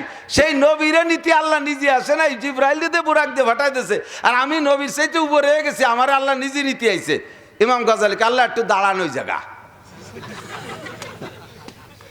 আল্লাহ একটু দাঁড়ান, আমি আসতেছি। তাকের বারছিল কোড়া লাঠি পিছনে সাইডে নিয়ে যাইয়ে লাভ দিয়ে আল্লাহর গলা ধরে সপা সব বাড়ি। ওরে আল্লাহর বেটা, আল্লাহ তোর শেষ করে ফেলাই দেবো। কার গুলিতে গাদা একটা খুলে নিয়ে বুরাক বানাই নিয়ে আইছে। দম কয় বাড়ি খাইয়ে চেঁচাতে চেঁচাতে দৌড়ে আর কয় ইমাম গজালি তুমি তোমার এলেমের শক্তিতে বাঁচিয়ে গেলে। কয় যে এটাও তুই ধোঁকা দিচ্ছিস, আমি এলেমের শক্তিতে বাঁচি না, আমার বাঁচাইছে কে? আল্লাহ। ও যে কোনো ভাবে ধোঁকা দিতে যায়। ইমাম গজালির কাছে বাড়ি দুড়ি খাইয়েন চিন্তা হলে বনি আদমের কাছে মায়ের খেয়ে যাবো, এই মায়ের শোধ না দিয়ে আমি যাবো না। এরবারে যাইতে যাইতে গ্রামের ওই মাথায় যাইয়ে দেয় যে এক সাধারণ পাবলিক বসে ওই তাহাজ্জুদ পড়ে, তিনিও বুজুর্গ, মানে দিনদার মানুষ, আলেম না। তো উলামায়ে কেরামের কাছে শুনে শুনে মোটামুটি দিন শিখে আমল করে তাহাজ্জুদ পড়ে জিকির করতেছে। ওই বাড়ির সামনে গাদা নিয়ে যাইয়ে বলতেছে, আবিল বাইতে ফুলান, আবিল বাইতে ফুলান, ওই মিষ্টি সুরি, আয় বাড়ি কে আমক আছেন? জি, কে বলছেন? কানা রব্বুকা, আমি আপনার রব। জি রব, কেন আসছেন? তোমার জিকির, তোমার তাহাজ্জুদে আমি মুগ্ধ হয়ে আরশে আজিমে থাকতে পারি নেই, আমি সে বুরাক নিয়ে চলে আসি, তোমার বেহেশতে যেতে হবে। জি আল্লাহ, আসতেছি। কইয়া আর উনিয়া যায় নামাজে দেরি হয়নি, স্বয়ং আল্লাহ চলে আইছে। আমরা যারা যে দলই করি না কেন, ডক্টর ইউনূস শব্দদিকের বাড়ির সামনে এসে ডাক দেয়, নান্টু আছিস নাকি? নান্টুর কে রুশ থাকবে, ও পায়খানা করে দেবো খুশিতি। পাবলিক লাভ দিয়ে বেরোইছে, আল্লাহ চলে আইছে। কি খবর? কয় যে বুরাক চলো। অন্ধকারে বুরাকটা গাদা তাতটের বাইরে উঠেছে আর দাবড় শুরু করছে। পয়লা দাবড়ে টুপি পড়ে গেছে, আল্লাহ টুপি পড়ে গেছে, ও টুপি বাদ দাও, তোমার বেহেশতে টুপি পরানো হবে। পাগড়ি খুলে গেছে, আল্লাহ পাগড়ি পড়ে গেছে, ও পাগড়ি বাদ দাও, পরপর পাগড়ি। এরপরে জামা খুলে গেছে, আল্লাহ জামা খুলিয়ে গেছে, আরে জান্নাতি জামা পরবে একটু পরে। এরপরে বেত বাগান দিয়ে দাবড় শুরু হচ্ছে, লুঙ্গি পায়জামা খুলে বেত বাগানে রয়ে গেছে, আল্লাহ পায়জামা খুলে গেছে, কোনো টেনশন নাই, জান্নাতের পায়জামা পরবা। বড়ই কাটার বেত বাগানের কাটায় গা ছিঁড়িয়ে বুড়িয়ে ফাঁকা ডাকায় রক্ত তারা আল্লাহ আর তো সহ্য আছে না, কাজে একটু পরে সিদরাতুল মুনতাহায় যাবা। এই করতে করতে ফজরের আজান দেশে, আজান দিতে শয়তান থাকতে পারে না, নিয়ে ঘুরে ফিরে ওর বাড়ির কাছেই নিয়ে গুগলির যে গোবর টবর এক জায়গায় গাদি দেয়, গোবরের মধ্যে মাজার সমান গোবরের মধ্যে খাড়া হয়ে তুই ঘরে তো একখান খাপড়া আছে না নাকি, ওই যে কালামাটি হাড়ি, যাতে কলই টলই বাজি খেতে হবে মানছি, এই খাপড়া একখান মাথার পর হেলমেট বাঁধাই দিয়ে কয় যে আল্লাহ কোথায় আসলাম? কয় সিদরাতুল মুনতাহা আসছে, থাকো আমি আসবো, তুমি এখানে থাকতে লাগো, আমি এখান থেকে তো এই বুরাক যাবে না, এখন রফ নিয়ে আসতে হবে। আল্লাহ চলে গেছে রফ। এখন ফজরের সময় ওনার বউ ঘুমেতে উঠে স্বামীরে পায় না, কি খবর, গেল কোথায়? এত ভোরে তো ওঠে না বুড়ো। উঠে তালাশ করতে যাই দেখা যায় সে ওই গোবরের মধ্যে দাঁড়ানো, তো টের পাইনি যে হ্যাঁ কে ওখানে? বুড়ি চিল্লেছে, কয় কথা বলে না, তুমি কে? আমি অমক। তো এখানে কেন? কয় যে কথা বলে না, আমি সিদরাতুল মুনতাহায়। বুড়ি কয় তুমি সিদরাতুল, তুমি গবরাতুল মুনতাহায় আসো। ফকিহুন আলিমুন মুতাওয়াররিউন আসাদ্দু আলা শাইতান মিন আলফি আবিদিন। 1000 আবেদ, মূর্খ আবেদ রে শয়তানে এক পয়সারও ভয় পায় না। একজন ফকি, একজন মাসলা জাননেওয়ালা মানুষকে শয়তান যেভাবে পায়, এই জন্য আপনাকে ফিকহ শিখতে হবে, মাসালা শিখতে হবে। যে কথাগুলো বলছি কমপক্ষে এই সমস্ত দিক দিয়ে শয়তান আইসার আপনারে ধোঁকা দিতে পারবে না। কথা বলেন ঠিক কি ঠিক না? ছোট্ট একটা কথা শুরুতে একবার, কিছুক্ষণ আগে একবার বলে ফেলাইছি, ভ্যারাইটি কিসিমের শয়তান আসবে আপনারে ধোঁকা দিতে। আপনারা এই এলাকায় আলেমের অভাব নাই, আল্লাহর রহমতে কথাই তার ভক্ত হয়ে যাবেন না। যত সুন্দর কথা বলুক, আগে বলবেন চলো যাই তোমার এই কথাগুলো নিয়ে মুফতি ইসমাতুল্লাহর কাছে যাই, আব্দুল গফফার সাহেব হুজুরের কাছে যাই, মৌলানা লিয়াকত সাহেবের কাছে যাই, চলো যদি ভালো লাগে গহরডাঙ্গা মাদ্রাসায় যাই, শামসুল উলুম মাদ্রাসায় যাই, বাকিতে পুড্ড মাদ্রাসায় যাই। ওই জায়গার হুজুররা যদি তোমার কথা খায়, তারপরে আমি খাবো, তার আগে আমি খাবো না। কথা বলেন ঠিক কি ঠিক না? এইটাই হবে শয়তানের হাত থেকে বাঁচার সহজ উপায়, নইলে ধরা খেয়ে যাবেন। দাজ্জালি ফিতনা চলতেছে ভ্যারাইটি ভাবে ইদানিংকালে ইউটিউবের মাধ্যমে অনলাইনে যে ব্যবসা চলতেছে, অনলাইন পণ্য ক্রয় বিক্রয়, এটা দাজ্জালি ফিতনার আরেকটা শাখা। এমন সুন্দর সুন্দর প্রোডাক্টের অ্যাড দিচ্ছে, প্রত্যেকটা মানুষ দুর্বল। আমি একদিন আমি নিজেই হারিয়ে গেছি এক জায়গা, দেই যে ইন্দুর মারা মেশিন, আমার বাড়ি বহুত ইন্দুর, এ চোহের সামনে ইন্দুরি মিছিল দেয়। আমি ভাত খাই, এক পাশে সে ইন্দুরি খাওয়া শুরু হয়েছে। এখন ইন্দুর মারা মেশিন দেই যে অ্যাড দেশে ইন্দুর মারা মেশিন, আরে মেশিন একটা ছোট মেশিন, তার পাশে এটি গেলেও কারেন্টের মতো ধরি বসে। আমি তো এটাই তো দরকার।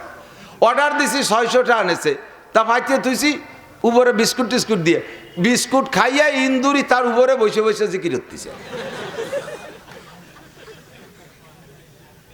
ফাঁকে 600টা আমার নাই। দেখলাম যে করাতে, কারণ আমার একটু কাটাকাটির কাজ আছে, বাড়ি বাঁশকুটি কাঠিকুটি, সে করা 2 পয়সা এত বড় গাছ এখান কাটিয়ে গেল। অর্ডার দিছি, একটুক এখান করাত দিয়ে গেছে 600টা, তাই দিয়ে খড়িও কাটে না। আমার এক দাদা ছিল মুসলিম মজুমদার নাম, গোপালগঞ্জ গেছে, ও সেই পাকিস্তান পিরিয়ডে, যে সময় 1 বিঘে জমি বন্ধক রাখা যেত 10 টাকা দিয়ে। আছে না মুরব্বীরা, আছেন না? এরম দিন গেছে না, আপনারা অনেকে দেখছেন। ওই সময় উনি গোপালগঞ্জ গেছে, লঞ্চঘাট দেয় যে ওইরকম লিক্সারার দাঁতজালি লিক্সার দিচ্ছে। আর সে সময় দেশে উড়োস ছিল জম্বের আন্দাজের উড়োস, সারপোকা মাস্টার পোকা না সারপোকা। এই উড়োসের জ্বালায় ঘুমানোই যেত না। আর উড়োসের পায়ে আল্লাহ মখমল দিয়ে দিছে, ও আটলি গায়ে টের পাওয়া যায় না, কামড় দিলি টের পাওয়া যায়। খেতার কোনায়, লেপের কোনায়, বালিশের কোনায়, খাটের ভিতরে দুই তক্তার মাঝখানে জল সই বানাইছে, তার তল দিয়ে কুটকুট করে আমল করতে থাকে, বসতেই দেয় না চেয়ারে টিয়ারে। তো এই উড়োসের জ্বালায় অসহ্য, বুড়ো গেছে 10 টাকা নিয়ে কি যেন মেলাটা করবে, ওখানে গেলে লিক্সারারকে ফালায় পড়েছে, কয় কি এখন উড়োস মারা মেশিন বিক্রি করতেছে উনি, 10 টাকা উড়োস মারা মেশিন। উনি তো চিনতে হচ্ছে আজকে জমি না কিনে উড়োস মারা মেশিন কিনবো। উড়োসের জ্বালা শুনতে পারি না। একটা প্যাকেট 4 কোনা ইনটেক প্যাকেট 10 টাকা। তো কেনছে উনি এখানে কিনে বলে, বাবা চালানোর নিয়ম কি, মেশিন তো দামি মেশিন। কয় কাকা খোলা লাগবে না, ওর নিয়ম সব ওর মধ্যে লেখা আছে, বাড়ি নিয়ে আপনি খুলিয়ে আমল করবেন। খুশিতে আর বাজারঘাট কিছু না করে 10 টাকা দিয়ে মেশিন একটা কিনে এনে সবাই দেখে উড়োস মারা মেশিন আছে, পাড়ার উড়োস মারি সাফ করে বেলায় তো এক মেশিনই। পরে সবাই এনে খুলছে, খুলে দেয় যে টুক দিন কাঠ আর কাগজে লেখা, এক কানের পর থুই আর এক কান দিয়ে ঘষাই দিয়ে মারবেন।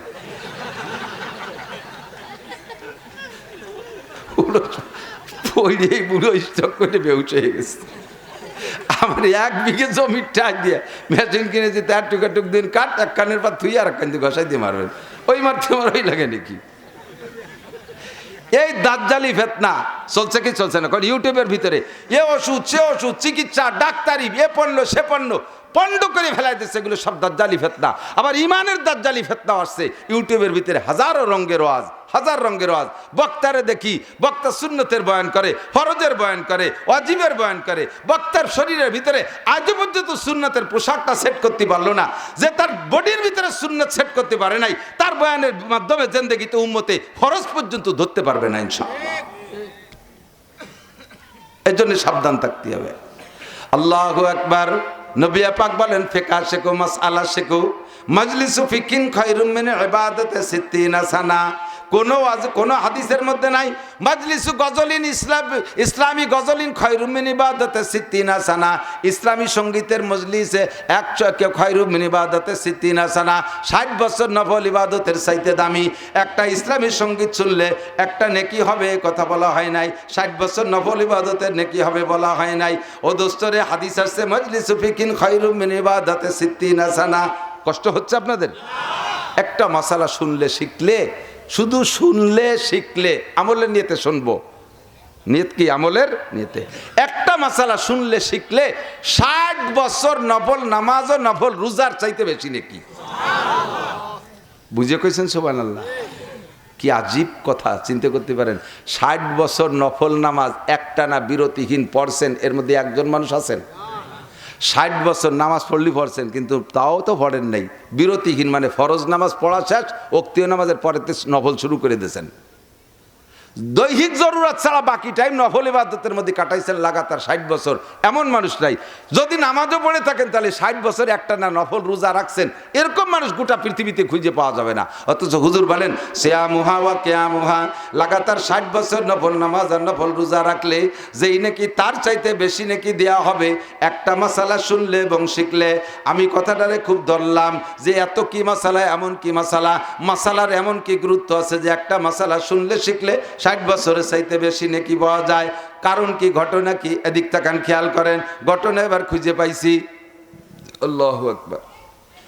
শরীয়তের মাসালা, বিশেষ করে নামাজের মধ্যে যাই, নামাজের ভিতরে এমন মাসালা আছে যার একটা মাসালা ছোট্ট, দেখতে খুব ছোট, ওই মাসালাটা না জানা থাকার কারণে আপনার সারা জিন্দেগি সব নামাজ বাতিল হয়ে গেছে। যেমন উদাহরণ নেন, আপনি 1.5 কোটি টাকা দিয়ে একটা গাড়ি কিনছেন, পাজারো, মার্সিডিজ গাড়ি কিনছেন, সব আছে, জাপানি গাড়ি, শতভাগ ওকে। হঠাৎ করে রাস্তায় যে গাড়িটা বন্ধ হয়ে গেছে, কোনোভাবে ড্রাইভার টের পাচ্ছে না। মিস্ত্রিরে ফোন দিয়ে নিয়ে আসছে, মিস্ত্রি এসে স্টার্টিং হাতে নিয়েই টের পাইছে কোথায় কি ঘটনা। কি তল দিয়ে যায় দেখে একটা পার্সেল, একটা পিন, ছোট্ট একটা পিন, এই পিনটা পড়ে গেছে, একটা ফিউজ, ছোট্ট একটা পিন পড়ে গেছে। 1.5 কোটি টাকা দামের গাড়ি অচল একটু একটা পিনের কারণে। হতে পারে কি পারে না? যারা জিন্দেগিতে মাঠে হাল চাষ করে ক্ষেত খামার করছেন গরু দিয়ে, আছেন নাকি কৃষক বাবারা? আমি কৃষি ক্ষেত খামার সম্পর্কে ভালো জানি। ক্লাস 3, 4, 5 এই 3 ক্লাস বাপের সাথে মাঠে হাল চাষ করছি। বাপ একখান সামনে চালাইতো, আমি পিছনে হাল চালাইতাম, জুড়িয়ে দিত আব্বা। লাঙ্গলের গুটি আমার মাথায় সে উপরে ছিল, ঠাইসিয়ে ধরে ঝুলিয়ে থাকতাম। এই জন্য ও ফাংশনে সব আমি জানি। তো হাল চাষ করতে কি লাগে? 2টা গরু লাগে। বেশ দামি দামি 2টা গরু কিনছেন 6 লাখ টাকায় দিয়ে। লাঙ্গল বানাইছেন লোহার লাঙ্গল, লোহা কাঠের লাঙ্গল। ইট দেশেন শাল কাঠের, ফাল দেশেন সোনার। দামি, ধনী মানুষ, ধনী কৃষক, জোমাইল টোমাইল সব এরকম দামি সব কিছু। ওকে ওই ইট বানানো লম্বা যেটা ইস্টা এসে লাঙ্গলের যে জায়গা ঢোকে দেখবেন পিছন দিয়ে একটুক এখান কাট দেয়, ওরে কায় ইস্তে। কি কয়? ইস্তে। তো 6 লাখ টাকার গরু আছে, সোনার লাঙ্গল আছে, রূপর জুমাল আছে, দড়ি কাছি সব দামি দামি, শুধু পিছনে একটুক এখান খুঁটো নাই, ইস্তে নাই। আলচসা যাবে? তার চাইতে সহজ বুঝার বিষয় হলো 6 লাখ টাকা দামের মোটর সাইকেল, বডিতে সব কিছু আছে, শুধু বাল্ব টিউব নাই। একটা বাল্ব টিউব নাই, 1 চাকার গাড়ি চলবে? চলবে না। তাহলে এই বাল্ব টিউবটা এখন 6 লাখ টাকার গাড়ি সমপরিমাণ মর্যাদা রাখে বাল্ব টিউবটা, ঠিক না? আপনি নামাজ পড়তে দাঁড়াইছেন, ওযু করলে হয়ে যেত, গোসল করছেন সাবান দিয়ে, তাহলে আরো ভালো হয়েছে। এবার আপনার ফরজ সতর, পুরুষ হিসেবে 70 টাকা ফরজ, নাভির উপরে থেকে হাঁটুর নিচ পর্যন্ত একখান গামছা পরলি হয়ে যায়, অথবা একটা 3 কোয়ার্টার একটা প্যান্ট পরে নামাজ পড়লি নামাজ হবে। হাঁটুর উপরতে নাভির নিচ পর্যন্ত ঢাকা থাকতে হলো, গায়েও কিছু লাগবে না, মাথায় কিছু লাগবে না, এগুলো অতিরিক্ত সুন্নাত। বাকি ফরজ হলো নাভির উপর থেকে হাঁটুর নিচ পর্যন্ত, এইটুক ডাকছেন, এইটুক ডাকলি হয়ে যায়। আপনি সে জায়গা জুব্ব একটা গায়ে দিয়েছেন, সৌদি জুব্ব, খালি মাথায় নামাজ হয়, টুপি একটা পরে তার উপরে 3 খেতে যে পাগড়িও কায়দা মতো একটা বাঁধিয়ে এনেছেন। এরপরে যায় নামাজে মখমলের মোটা যায় নামাজ, কাবা ঘরের মাঝখানে যে দাঁড়াইছেন, কিরাত পড়ছেন প্রথম রেখাতে আলহামদুলিল্লাহ সুর পরে সুর বাকারা 2.5 পারা, এরপরে সুর আল ইমরান পরে 2 পারা, এই দিয়ে নামাজ পড়তেছেন। এর ফাঁকে রুকু দিয়েছেন 39 বার সুবহানাল আজিম, সিজদায় 41 বার সুর আলামাই সুবহানাল আলামারি দিয়েছেন। তাহলে কত বড় নামাজ না? এই নামাজ আপনার কিচ্ছু হই নেই, ভিতরে থেকে ছোট্ট একটা পিন পড়ে গেছে। যখন অজু বানাইছেন, অজু বানানোর সময় 2 আঙ্গুলের মাঝখানে হালকা একটু সিপার হয়েছে, ওই সিপার ভিতরে পানি পৌঁছই নেই, অজু হই নেই। আপনার এত বড় নামাজ, এত বড় সব কিছু জলে চলে গেছে, আপনার এই নামাজ হয় নাই। এই ছোট্ট একটু অজুর পানি ওই জায়গায় না পৌঁছানো করে। মহিলারা হাতে নখ পালিশ ব্যবহার করে, হাতে নখ পালিশ ব্যবহার করে। নখ পালিশের একটা কণা যদি আঙ্গুলে নখের উপরে থাকে, সারা পদ্মা নদীর পানি দিয়েও যদি তারা ডুবাই গোসল করানো হয়, ওর ফরজ গোসল আদায় হয় নাই, ওর অজু হয় নাই, ওই অজু দিয়ে নামাজ পড়লে তার নামাজ হয় নাই। কাজেই নামাজের থেকে আমাদের 2টা প্রতিদান আছে। আল্লাহ পাক নিজে বলেছেন একটা, ইন্নাস সালাতা তানহা আনিল ফাহশাই ওয়াল মুনকার ওয়ালা যিকরুল্লাহি আকবার। নামাজ নামাজিকে সকল অন্যায় থেকে ফিরায়। দুনিয়ায় যত প্রকার আকাম আছে, সমস্ত আকাম থেকে ফিরানোর একমাত্র তদবিরের নাম হলো নামাজ। যেই ব্যক্তি নামাজ পড়ে, নামাজি ব্যক্তি ঘুষ খায় না, নামাজি ব্যক্তি সুদ খায় না, নামাজি চুরি করে না, নামাজি দাড়ি কাটে না, নামাজি বিড়ি খায় না, নামাজি তাড়ি খায় না, নামাজি ইয়াবা খায় না, নামাজি জিনা করে না, আরে নামাজি মিথ্যে কথা বলে না, নামাজি গীবত শিকায়ত করে না, নামাজি পরের জমি দখল করে না, নামাজি পরের জায়গা জমি দখল করে না, জাল দলিল মিথ্যে সাক্ষী মিথ্যে মামলা করে না, নামাজি জারি যাত্রা করো সাগাজির গান শোনে না, নামাজি কোনো প্রকার অন্যায় করে না। অথচ হাজার হাজার লক্ষ লক্ষ নামাজি অন্যায় করে, নামাজি বেপর্দা করে না। মহিলা নামাজ পড়ে, গায়ে মাথায় কাপড় নেয়, হাট বাজার করে।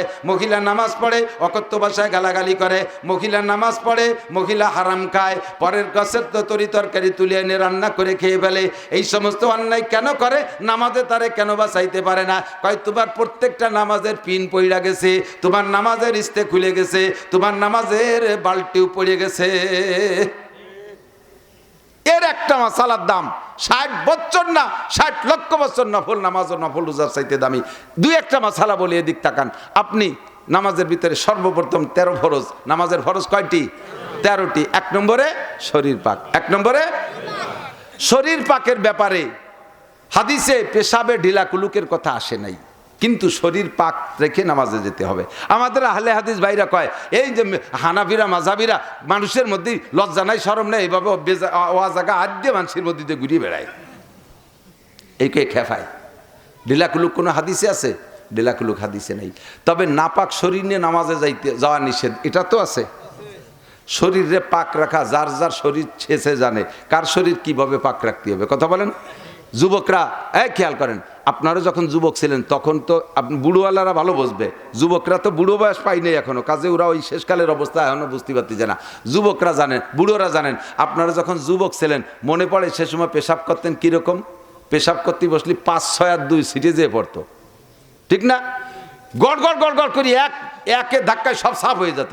আর এখন পেশাব করতে বসে পেশাব বাইরে না কুত্তি কুত্তি কুত্তি কুত্তি জান বার হয়ে যায়, তারপরে যা একটুকু পড়ে তা আসতে বাঁচতে সব জায়গা মাহাই যায়। এরপরে পেশাব করে ধুয়ে আটা দেওয়ার পরে আবার তল পেট চিবে ধরে বসে পড়ছে। কি হয়েছে কাকা? কিরম যেন একটু সুড়সুড়ি ঠেকতেছে, পার্থক্যের কারণে এটা হয়। তো পেশাবের পরে কের 10 কদম, কের 20 কদম, কের 40 কদম, কের 60 কদম পর্যন্ত হাঁটাহাঁটির ভিতর দিয়ে 1-2 ফুটা টপ কাটার সম্ভাবনা থাকে, কম বেশ সকলেরই থাকে। এই যে বোতলটা, এই বোতলের মুখ খুলে আমি পানি সব ফেলাই দেব, উবুর করে ফেললে গড় গড় করে সব পড়ে গেল, এরপরে সোজা করব, এরপরে আবার কিছুক্ষণ উবুর করে রাখলে 2-1 ফোঁটা আসবে কিনা? আসবে না? এর মুখটা কত বড়, একবারে পড়ার পরেও যদি তারপরে 2-1 ফোঁটা আসতে পারে। আমরা পেশাব করছি তার মুখ তো অত বড় না, ছোট্ট চিকন সরু, এরবারে চিকন একটা পাইপ বসার পরে কোড়া কাড়া হয়ে গেছে, বিভিন্ন জায়গায় প্যাসপোস বাইদিয়ে যেতে পারে। উঠে যখন দাঁড়াইছি পাইপটা টান হয়ে গেছে, ওই তে মাথা চৌরাস্তা এখানে ওখানে যা আটকেছিল ধীরে ধীরে আস্তে আস্তে নিচের দিক পড়তে তালে রয়েছে। সে জায়গা যদি আপনি একটা ঢিলা কুলুক না ধরেন, ও লাগবে কোন জায়গা? 1 নম্বরে গায়ে, 2 নম্বরে কাপড়ে, 1 নম্বরে শরীরে, 2 নম্বরে কাপড়ে। নামাজের 13 ফরজের 1 নম্বর ফরজ শরীর পাক, 2 নম্বর ফরজ কাপড় পাক। পেশাবে যারা ঢিলা ব্যবহার না করে তাদের 1 নম্বর ফরজ আর 2 নম্বর ফরজ মায়ের। এই লোকটা হাজারো সুন্দর করে ওযুবারে নামাজ পড়লে ওই নামাজ তার হবে না, আর ওই নামাজের দ্বারা ওই যে ফায়দা পাওয়ার কথা ছিল তানহা আনিল মুনকার ফাহশাই ওয়াল মুনকার, এটাও হবে না। আর হুজুর বলছেন নামাজের প্রতিদান 5টা, তার ভিতরে 1 নম্বরে রিজিকের অভাব থাকবে না নামাজি ব্যক্তির রুজির অভাবও কোনোদিন কাটবে না, তার নামাজই হয় নাই, তার নামাজই হয় নাই। মহিলা নামাজ পড়তে বসছে, কি বলে মহিলা নামাজ পড়বে, এই মহিলা যখন এলাকায় মহিলারা গায়ে ধোয়ায় না, 90% গায়ের স্বভাব পানানোর পরে দোয়াইতে গেলে শুরু করে 2-3 টান দেওয়ার পরে গাইতে পেশাব করে দেয়। যখন গাইতে পেশাব করে মহিলারা ওই দুধের পাত্রটারে দই দিয়ে একটু কাজ করে ফাঁসা মুড়াই দিয়ে বসে, আর ওই পাশে গাইতে পেশাব করতেছে সব পিছন পাশে স্প্রে হয়ে গেছে। বলদ গরুর পেশাব 5 হাত সেটে, ষাঁড় গরু বলদ গরু পেশাব করলে 5 হাত সেটে, আর গাভী গরুর পেশাব 8 হাত সেটে। এই 8 হাতের মধ্যে আপনি রয়েছেন, আপনার গায়ে পেশাব লাগছে, সেই পেশাব অবস্থায় আপনি সেই কাপড় নিয়ে ওযুবানে নামাজ পড়তেছেন। আপনি বলদ গরু লালন পালন করেন গোয়েল ঘরে, গরুতে পেশাব করছে, হয়তো হাত 2 সরিয়ে দাঁড়াইছেন, সিটে লাগছে আপনার কাপড় নাপাক, আপনি নামাজ পড়ছেন। এইভাবে আপনার শরীরও নাপাক কাপড়ও নাপাক, আপনার নামাজ হয়নি। এই মশালাটা জানা আপনার জন্য 60 বছর নফল নামাজ ও নফল রোজার চাইতে দামি।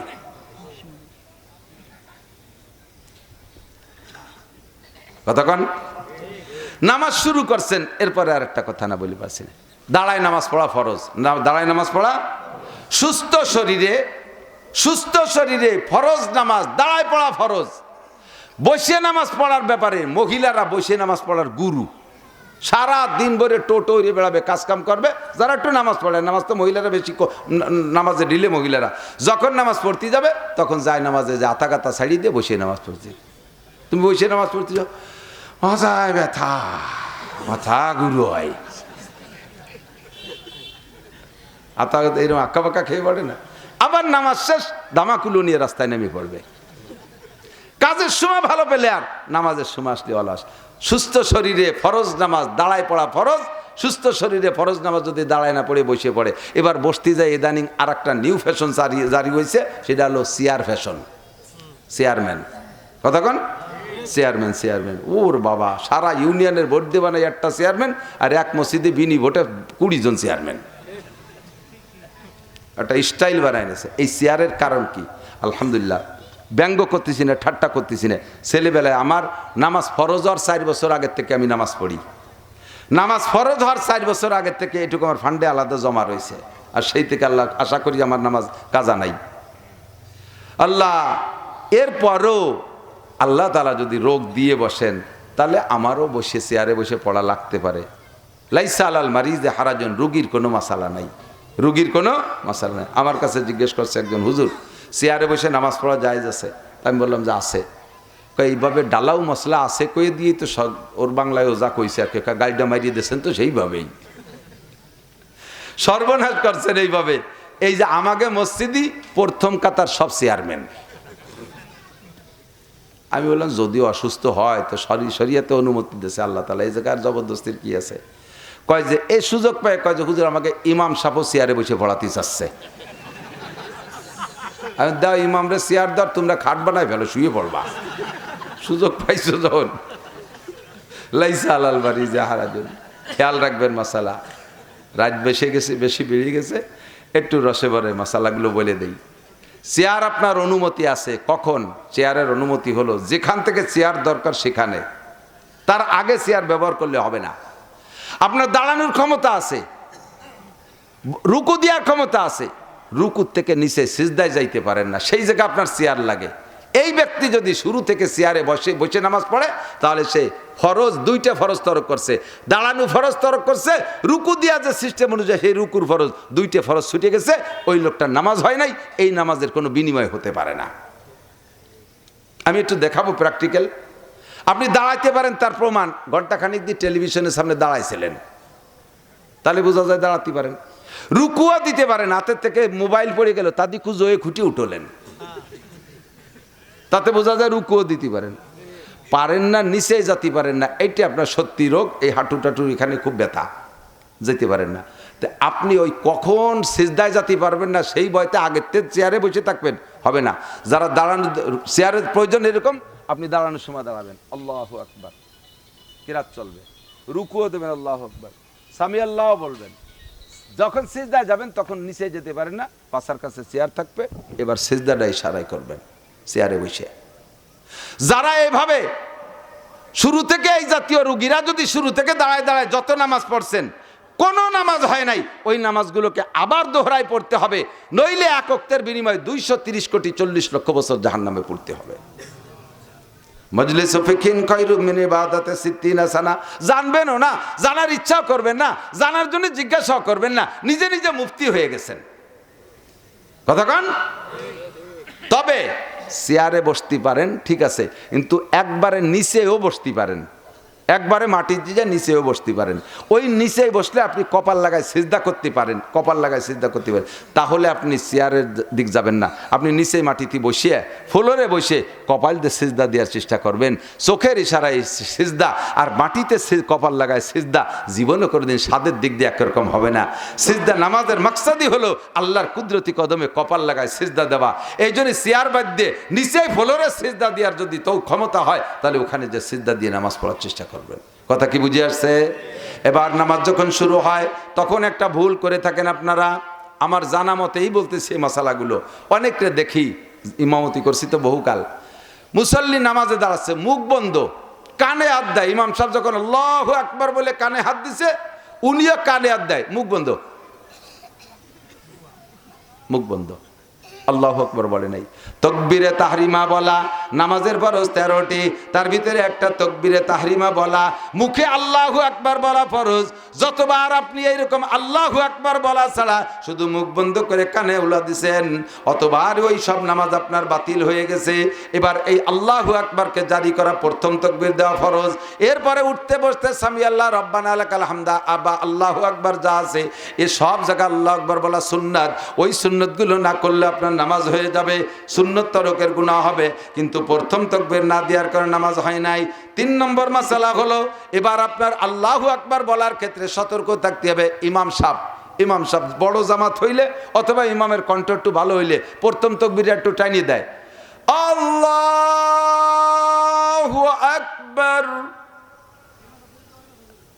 টানিয়ে দিছে। মুয়াজ্জিনরা আজান টানিয়ে দেয়, সুর ভালোই টানিয়ে দেয়, তাই না? সুর ভালোই টানিয়ে দেবে, টানতি অনেক সময় কি টানতিছে তাও মনে তাই না। আমাকে এক সাথী ছিল আবুল হাসান, ও ফুকরা সর্দারপাড়া মসজিদে আজান দিচ্ছে, এ হাইয়ালাল ফালারে টানতিছে, টানতি ওর মনে নাই কারে টানতিছে, খানি করে হাইয়ালাল ফালাহু আকবার, কারে টানতিছে তো।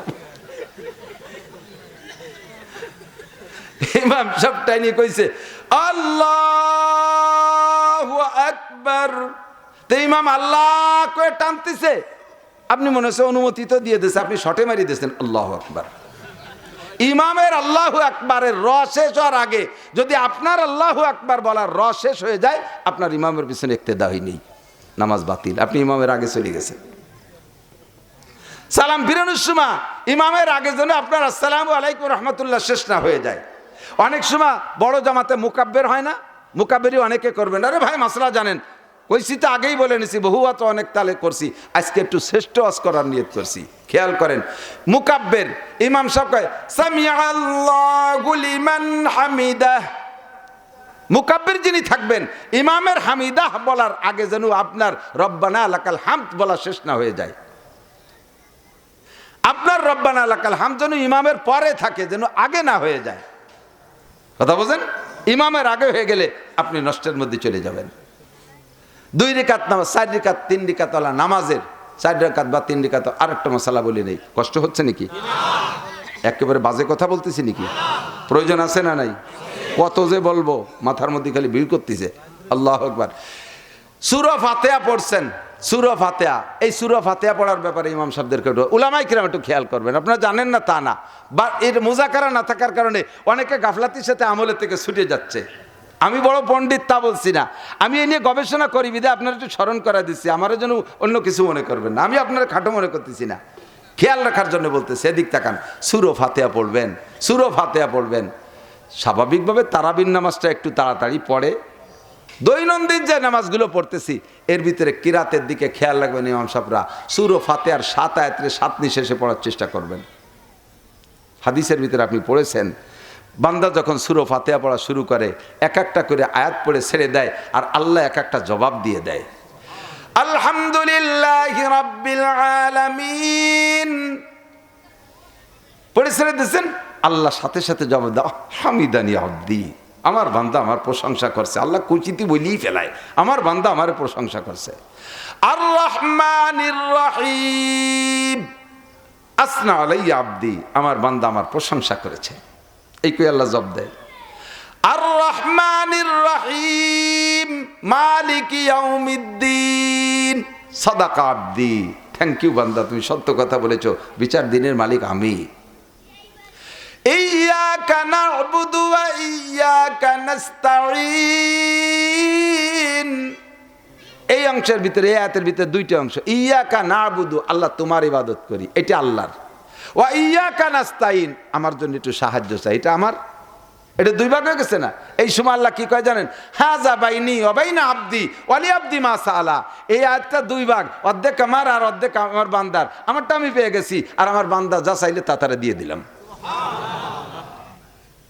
এবার কি চাইলাম? আল্লাহ তোমার কাছে যে সাহায্য চাই, বলবো আল্লাহ? কয় বলো। আমার সাহায্য চাইলে 1 নম্বর, ইহদিনাস সিরাতাল মুস্তাকিম। এ বাংলাদেশে কত দল যে দেখতেছি আল্লাহ, আমি তো বুঝে উঠতে পারতেছি না কোন দিক যাব।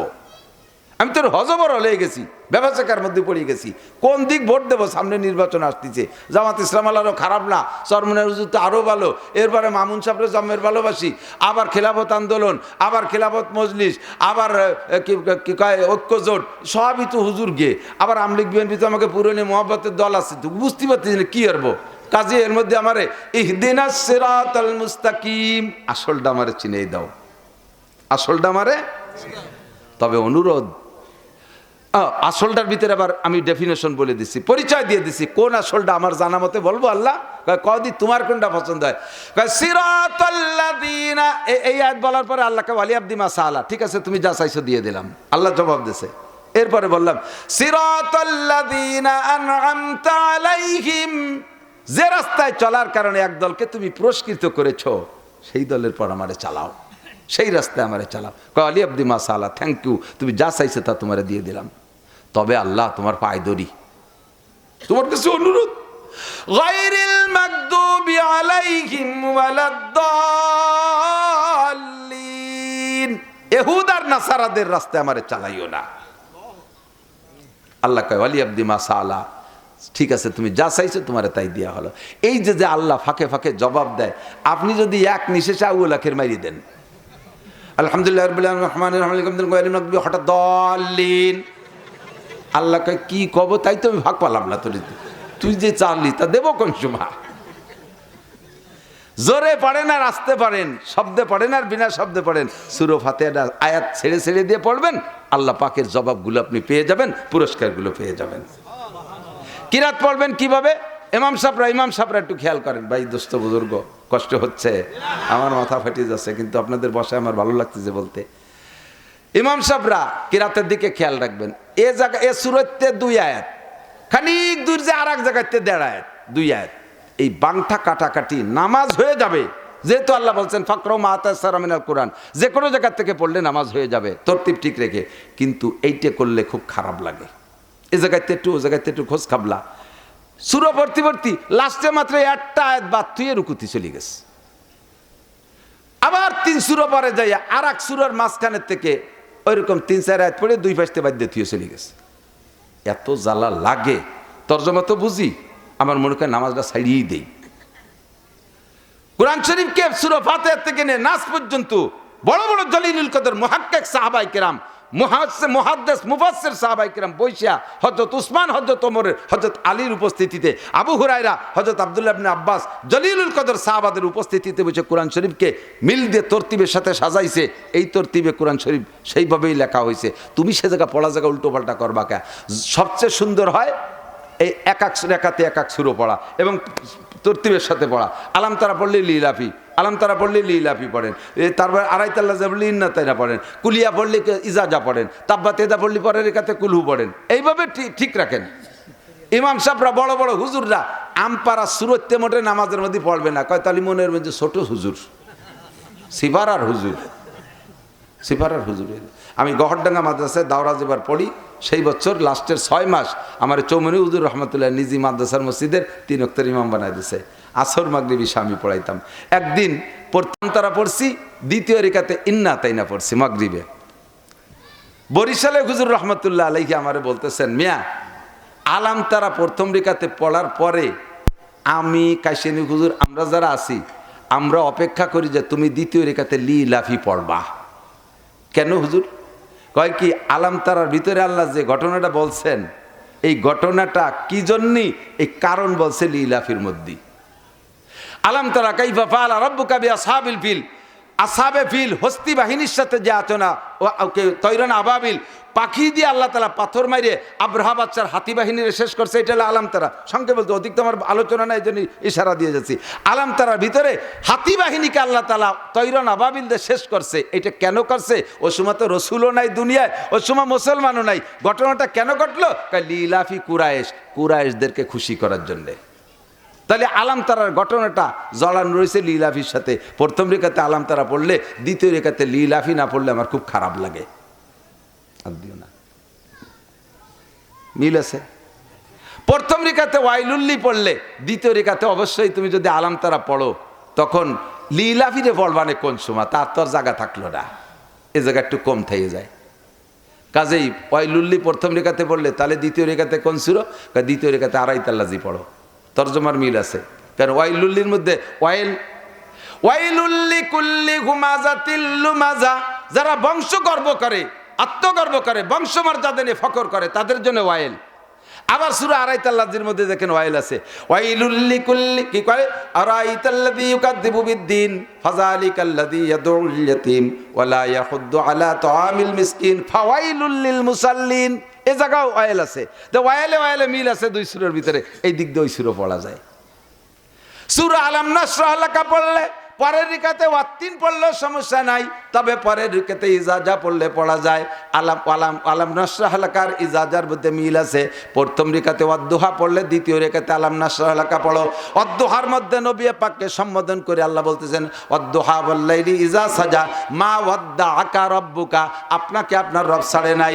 মা ওয়াদ্দাআকা রাব্বুকা ওয়া মা ক্বালা ওয়ালাল আখিরাতু খায়রুল লাকা মিনাল উলা, দুনিয়া থেকে আপনার জন্য আখিরাত বেশি ভালো। ওয়ালা সাওফা ইউতিকা, বেশি দেরি নেই আপনাকে দেবে। সব নবীকে বলতেছেন। আবার আলাম নাশরাহ লাকার মধ্যে তাই, আলাম নাশরাহ লাকা সাদরাক, আমি কি আপনার সিনা খুলে দেই নাই? ওয়াদানা আনকা বিজরাক, আপনার থেকে কি বোঝা নামাই দেই নাই? এটাও আল্লাহর রসুলকে সম্বোধন করে এই দিক মিল করে পড়বেন ইমাম সাহেবরা, তাহলে খুব ভালো লাগে।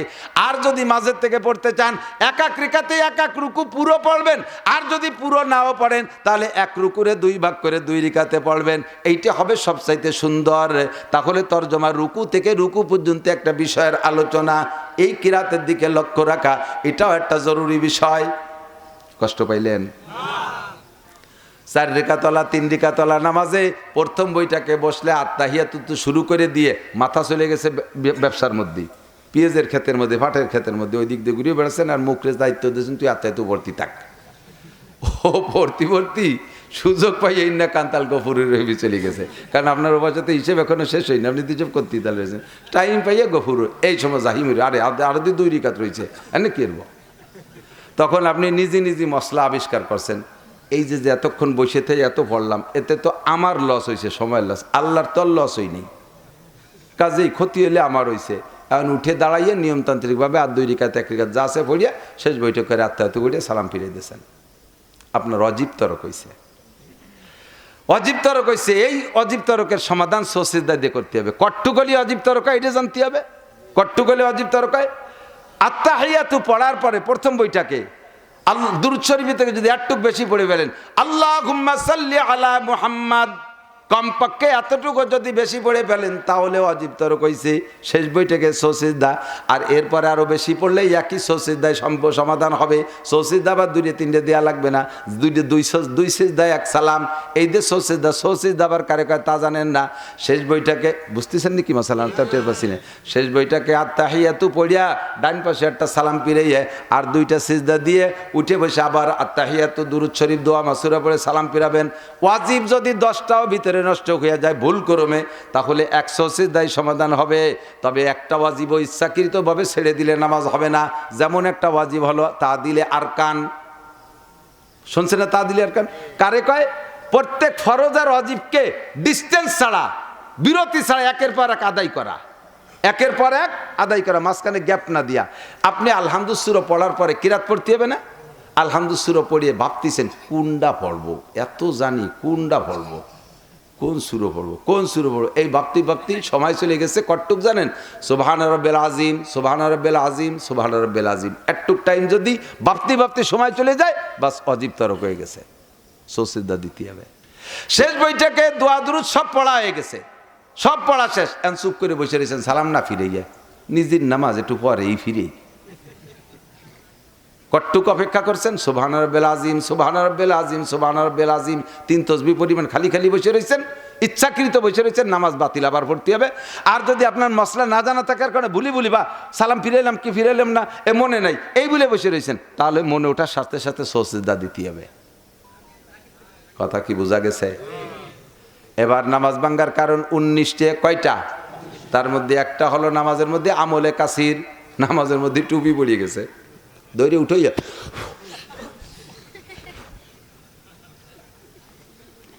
খুব টাইট করে ধরছে। এরপরে টাইট যত করে ধরেন নামাজ হবে না। 2 আধে কাজ করছেন না, বাতিল। নামাজের মধ্যে লুঙ্গি খুলে গেছে, হাসাহাসির কি আছে, খুলতেই তো পারে।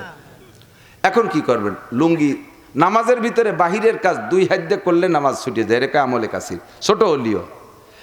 লুঙ্গি তো 1 হাত দিয়ে ভরা যায় না, আবার 1 হাত দিয়ে লুঙ্গি ধরে রেখে যে থাকবো, তাও আবার 3 তাসবিহ পরিমাণে 1 হাত দিয়ে লুঙ্গি ধরে রাখলে তাতেও নামাজ বাতিল হয়ে যায়। তাহলে এখন করবো কি? ন্যাংটায় পড়বো নাকি? ন্যাংটায় পড়বেন না। লুঙ্গি খুলে গেছে, 4 রিকাতলা নামাজ, 2 রিকাতের পর লুঙ্গি খুলে গেছে, 2 হাত দিয়ে সুন্দর করে লুঙ্গি পরবেন, পরে আবার নতুন করে শুরু করবেন আল্লাহু আকবার। ইমামের পিছনে পড়তেছেন, 2 রিকাত পাইছেন, সালাম ফিরানোর পরে ওই যে আগে লুঙ্গি খোলার আগে যে 2 রিকাত, ওই 2 রিকাত বাতিল হয়ে গেছে, সালাম ফিরানোর পরে ওই 2 রিকাত আবার পড়বেন। কথা বলেন? মোবাইল বাজে উঠছে, মোবাইলের ভিতরে রিংটন মমতাজের গান, ইমাম সাহেব পড়তেছে আলহামদুলিল্লাহি রাব্বিল আলামিন আর রহমানির রহিম, মোবাইলে গাইতেছে, বুকটা ফাইটে যায়, বুকটা ফাইটে যায়। 2 গানের কোনটা শুনবেন? একটা তো বন্ধ করতে হবে। নামাজ না কি মোবাইল সূরা ফাতিহা তার ইমামরা বন্ধ করতে কওয়া যায়, মোবাইল বন্ধ করতে হবে। মোবাইল বন্ধের সিস্টেম শুনে নেন। নামাজের ভিতরে একটা ফরজ আদায় করার ভিতরে দাঁড়ানো একটা ফরজ, দাঁড়ানো একটা ফরজ, কিরাত একটা ফরজ, দুটো মিলে একটা ফরজ, রুকু একটা ফরজ, সিজদা একটা ফরজ। এর এক একটা ফরজ আদায় করার ভিতরে এই মোবাইলকে আপনি 2 বার বন্ধ করতে পারবেন। আবার একবার প্রত্যেক একবারে যে টাইম দেবেন টাইমটা খেয়াল রাখবেন, সুবহান রাব্বিল আজিম, সুবহান রাব্বিল আজিম, সুবহান রাব্বিল আজিম। এই 3 বার পড়াতে টাইম লাগে, তার চেয়ে অল্প টাইমের মধ্যে মোবাইলটা বন্ধ করে সারতে হবে। পকেটে মোবাইল আটকে গেছে, তা টাইনি বাজুতি বাতিছে না, আর ইমাম সাহেব এই অত্যন্ত ইমাম সাহেব রুকুতি চলে গেছে, তারপরে এটা নিবার হয়েছেন, প্রায় আধা মিনিট চলে গেছে এক মোবাইলের পিছনে। নামাজ বাতিল, মোবাইলটা বন্ধ করে দিয়ে ফিরে ঘুরাতে শুরু করতে হবে। আল্লাহু আকবার। কতক্ষণ? এর একটা মাসালার দাম কত বছর নফল নামাজ? লাখ লাখ বছর নফল নামাজ রোজার চাইতে বেশি, ঠিক কিনা? মহিলা নামাজে বইছে, আত্মাতুতি বইছে, 2 বছরের মাইয়ারটা দৌড়ে এসে মার কার কাপড় খুলিয়ে বেলায় দিয়ে দুধ খাওয়া শুরু করে দিয়েছে। আরে হয়তো অ্যাক্সিডেন্ট, আশা আছে কি আছে, আছে এগুলো বাড়ি। আমি তো মার দুধ খাইছি নামাজের মধ্যে, কত তার ঠিক আছে নাকি? যে সমস্যা তো হয়।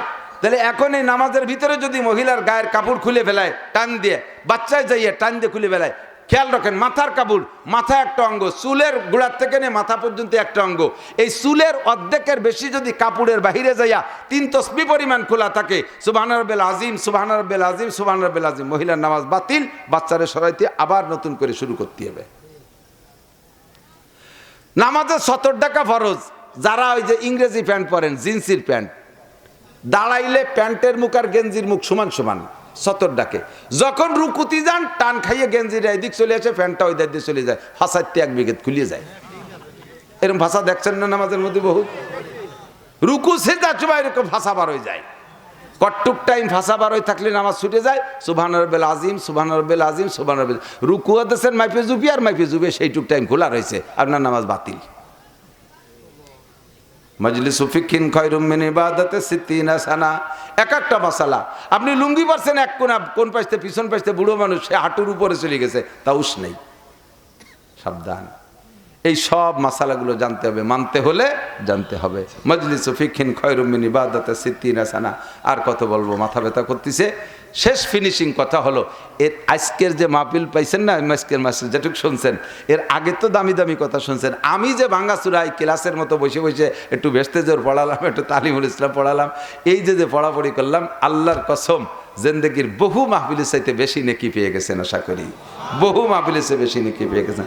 আজকে আপনাদের এই মাদ্রাসা আছে বিদে আমরা উলামায়ে কিরাম আসছি, না থাকলে তো এভাবে সচরাচর আসার আর সুযোগ হয় না। এখন লোকালে মাহফিল করার সুযোগ নেই, বড় বড় মাদ্রাসা লাগে ভাগ করে দিয়ে পারি না। তো মাদ্রাসাটা থাকুক, আল্লাহ তাআলা কিয়ামত পর্যন্ত টিকিয়ে রাখুক, সবাই বলেন আমিন। এই মাসালাগুলো শুনতে শিখতে 1-2 দিনে হবে না, আরও বহু মাসালা আছে।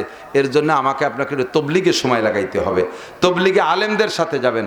পাবলিকে যাইয়া 14 জন পাবলিক গেছে, কেউ জানে না, কেউ কিছু জানে না। কি করে? রাত্রি মুজাকারা, আজকের দিন ভরে খাওয়া কেমন হলো, আগামীকাল কি খাবো, ছুটি ছুটি ছুটি, ঘুমাও সবাই।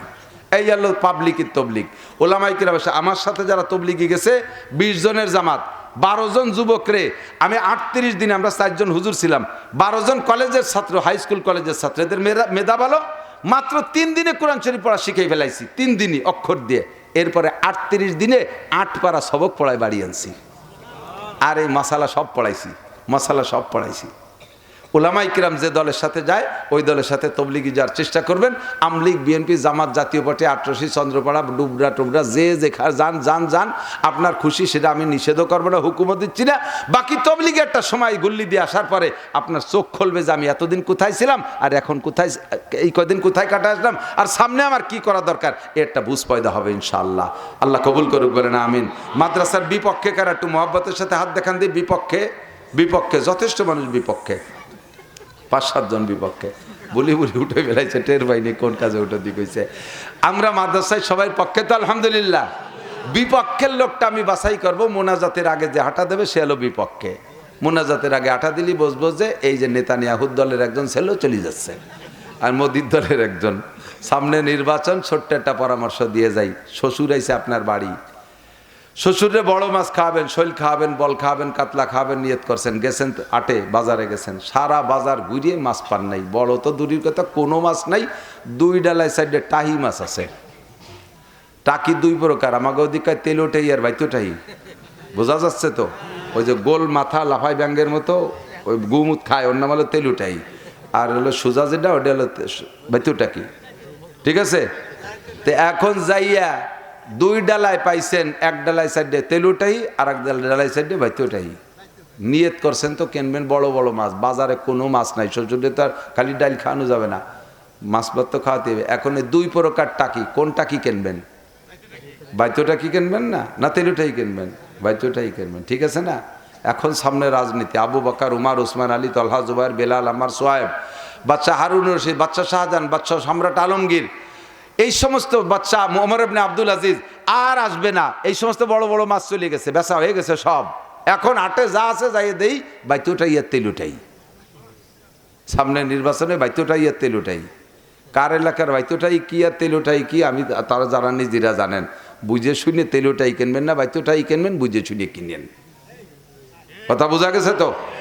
আমি কোনো দলের নাম কই নেই, আপনাকে এলাকার বাইতোটাই কোনটা তেলুটাই কোনটা আপনারা জানেন, বুঝে বুঝে বাইতোটাই কিনে না, না শ্বশুর তেলুটাই খায় না, শ্বশুর তেলুটাই খায় না। ঠিক আছে তো? আল্লাহ বুঝার তৌফিক দান করুক। মাদ্রাসার পক্ষে যদি থাকেন, আমি কালেকশন পারিও না, কালেকশন হয়ে গেছে, এক মাঠে দুই চাষ দিলে মাটি নষ্ট হয়ে যায়, কিন্তু কর্তৃপক্ষের দাবি আপনি কলি কিছু দিবে না। যদি কের ভিতরে থাকে, মাদ্রাসায় বোর্ডিং আছে না, লিল্লা বোর্ডিং, লিল্লা বোর্ডিং আছে।